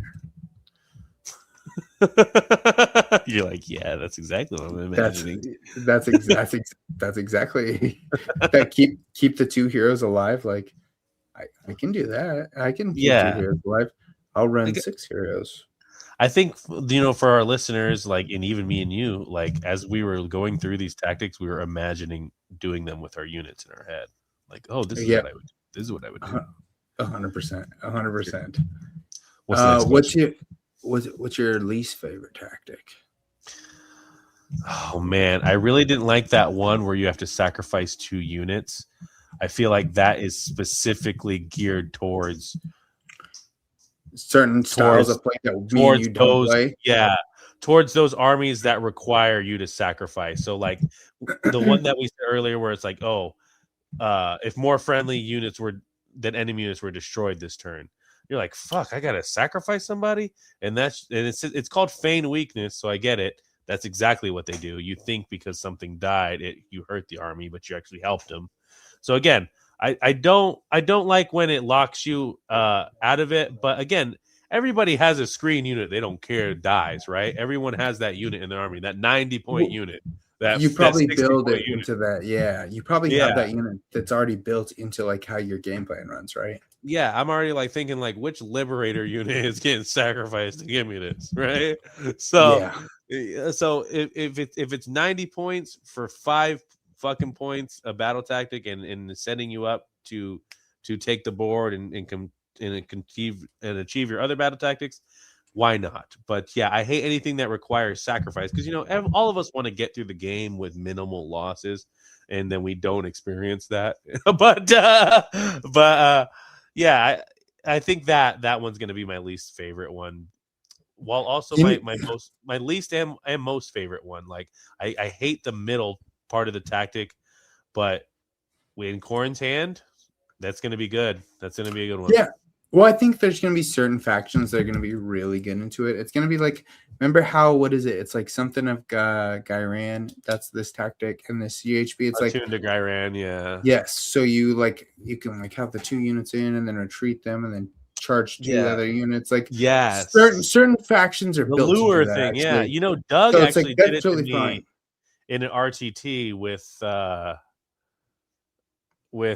Doc, and I thought that was surprising. Yeah, he was like, I'm gonna pull out with these Sisters of Slaughter and then go into with these, and I was like, oh wow, I did not expect to see this tactic with Doc, but yeah, it happened, and I was just like, wow, amazing. So yeah, I can't wait to see, dude, how our community busts these tactics wide open. They're gonna make the easy ones look hard, and they're gonna make the hard ones look easy, and nobody's gonna know what's right and what's wrong, and we're all gonna have our opinions and argue what's the optimal way to score. But yeah,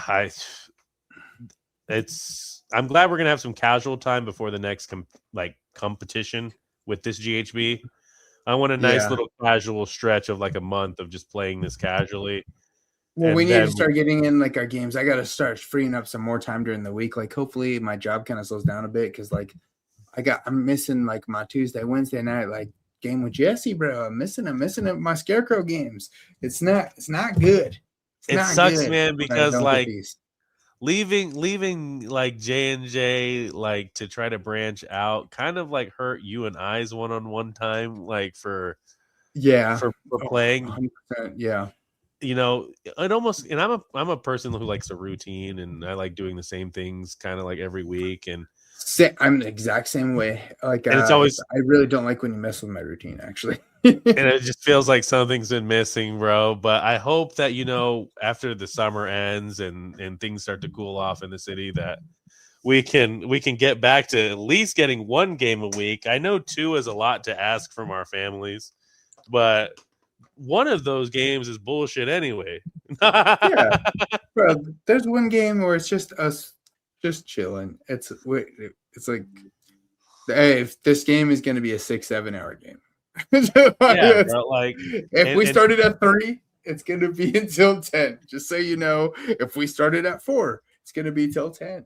My ADHD is so bad, things don't hold my attention for more than 20 minutes, but 6 hours of Warhammer with you feels like 40 minutes.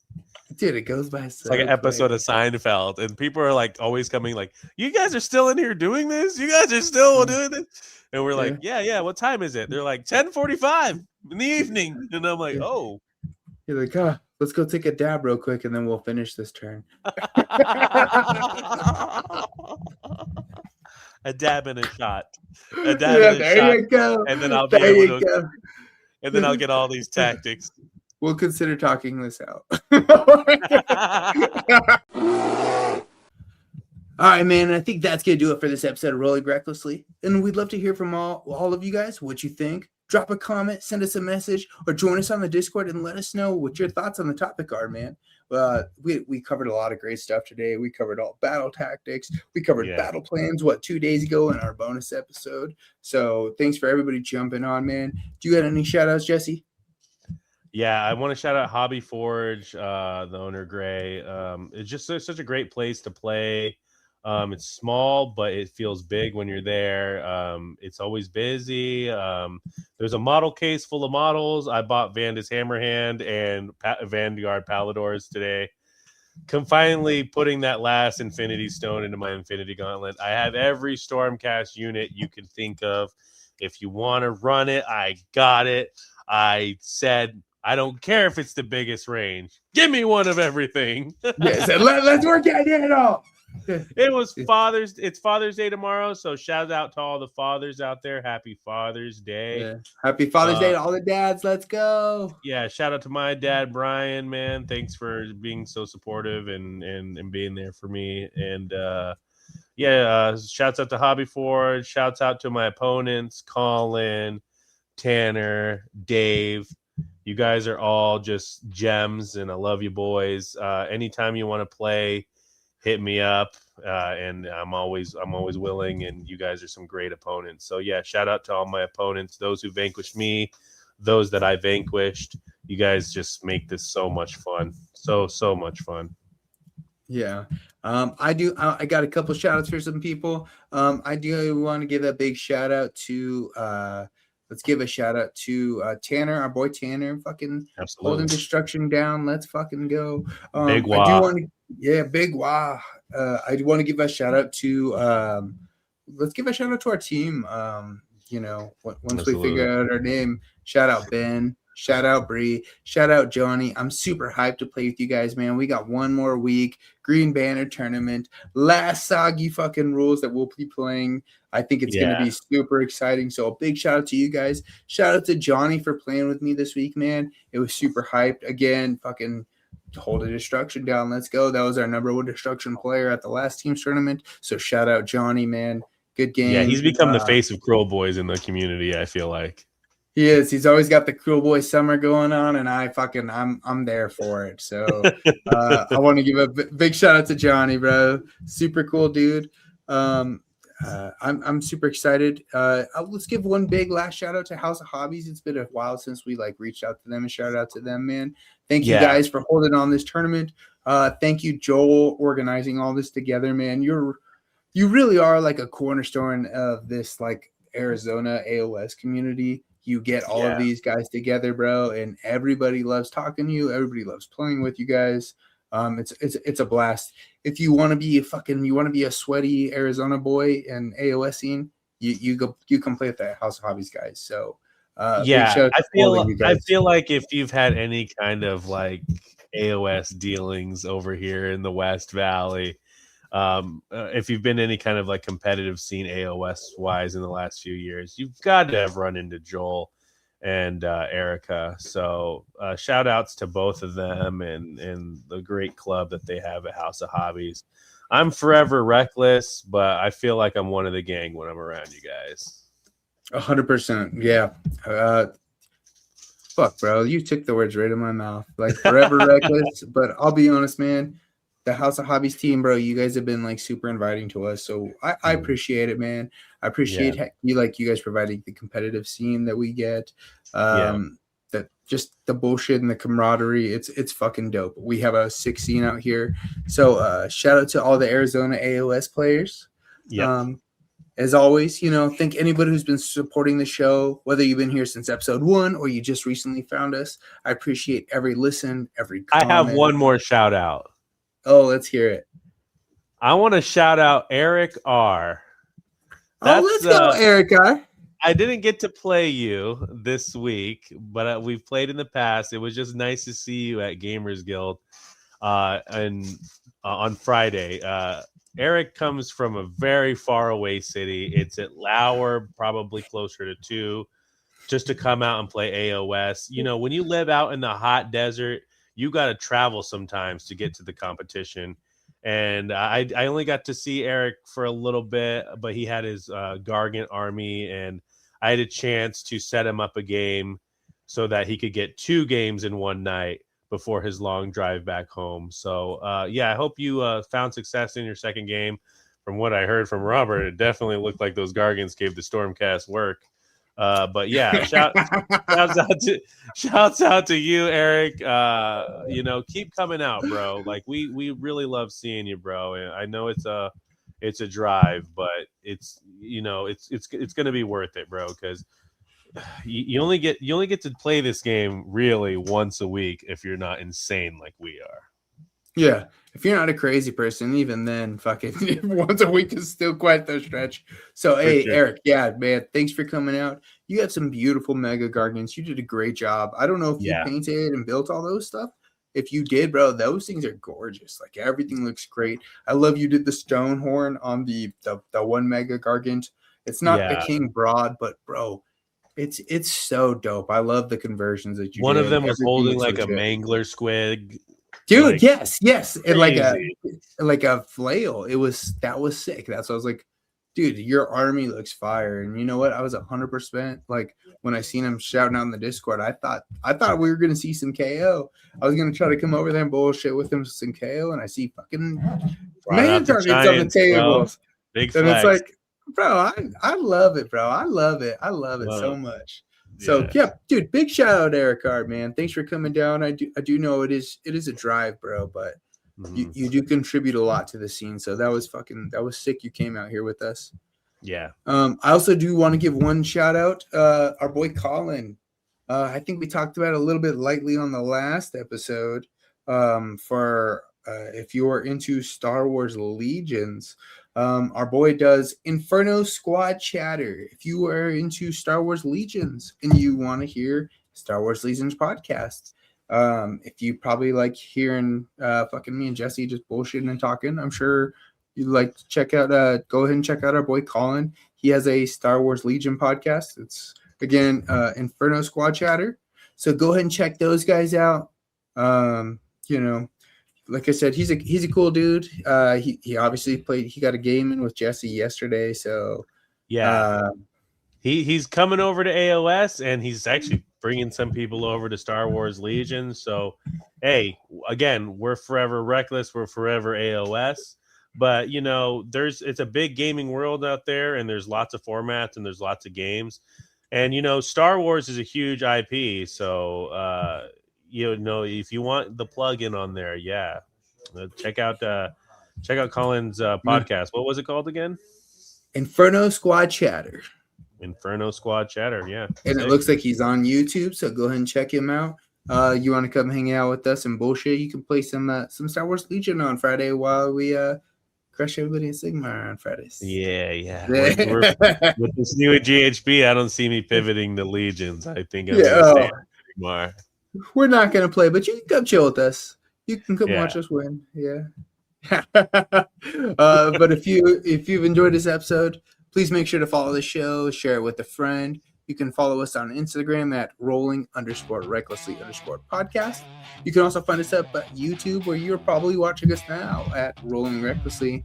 And then if you'd like to continue the conversation, you can come and join into our Rolling Recklessly Discord. We've got more Age of Sigmar, more hobby progress, more tournament coverage, and plenty more reckless adventures along the way. Scarecrow, you got any closing thoughts for us? No, guys, just remember, don't sweat the petty things and don't pet the sweaty things. Take us out. There we go. Until next time, may your crits be high, your paint never dry, and your rolls ever reckless. Hell yeah. Welcome to Rolling Recklessly, where the battle lines meet the sky. May your crits be high, may your paint never dry, and your rolls be ever reckless. Oh, yeah. Your rolls be ever reckless.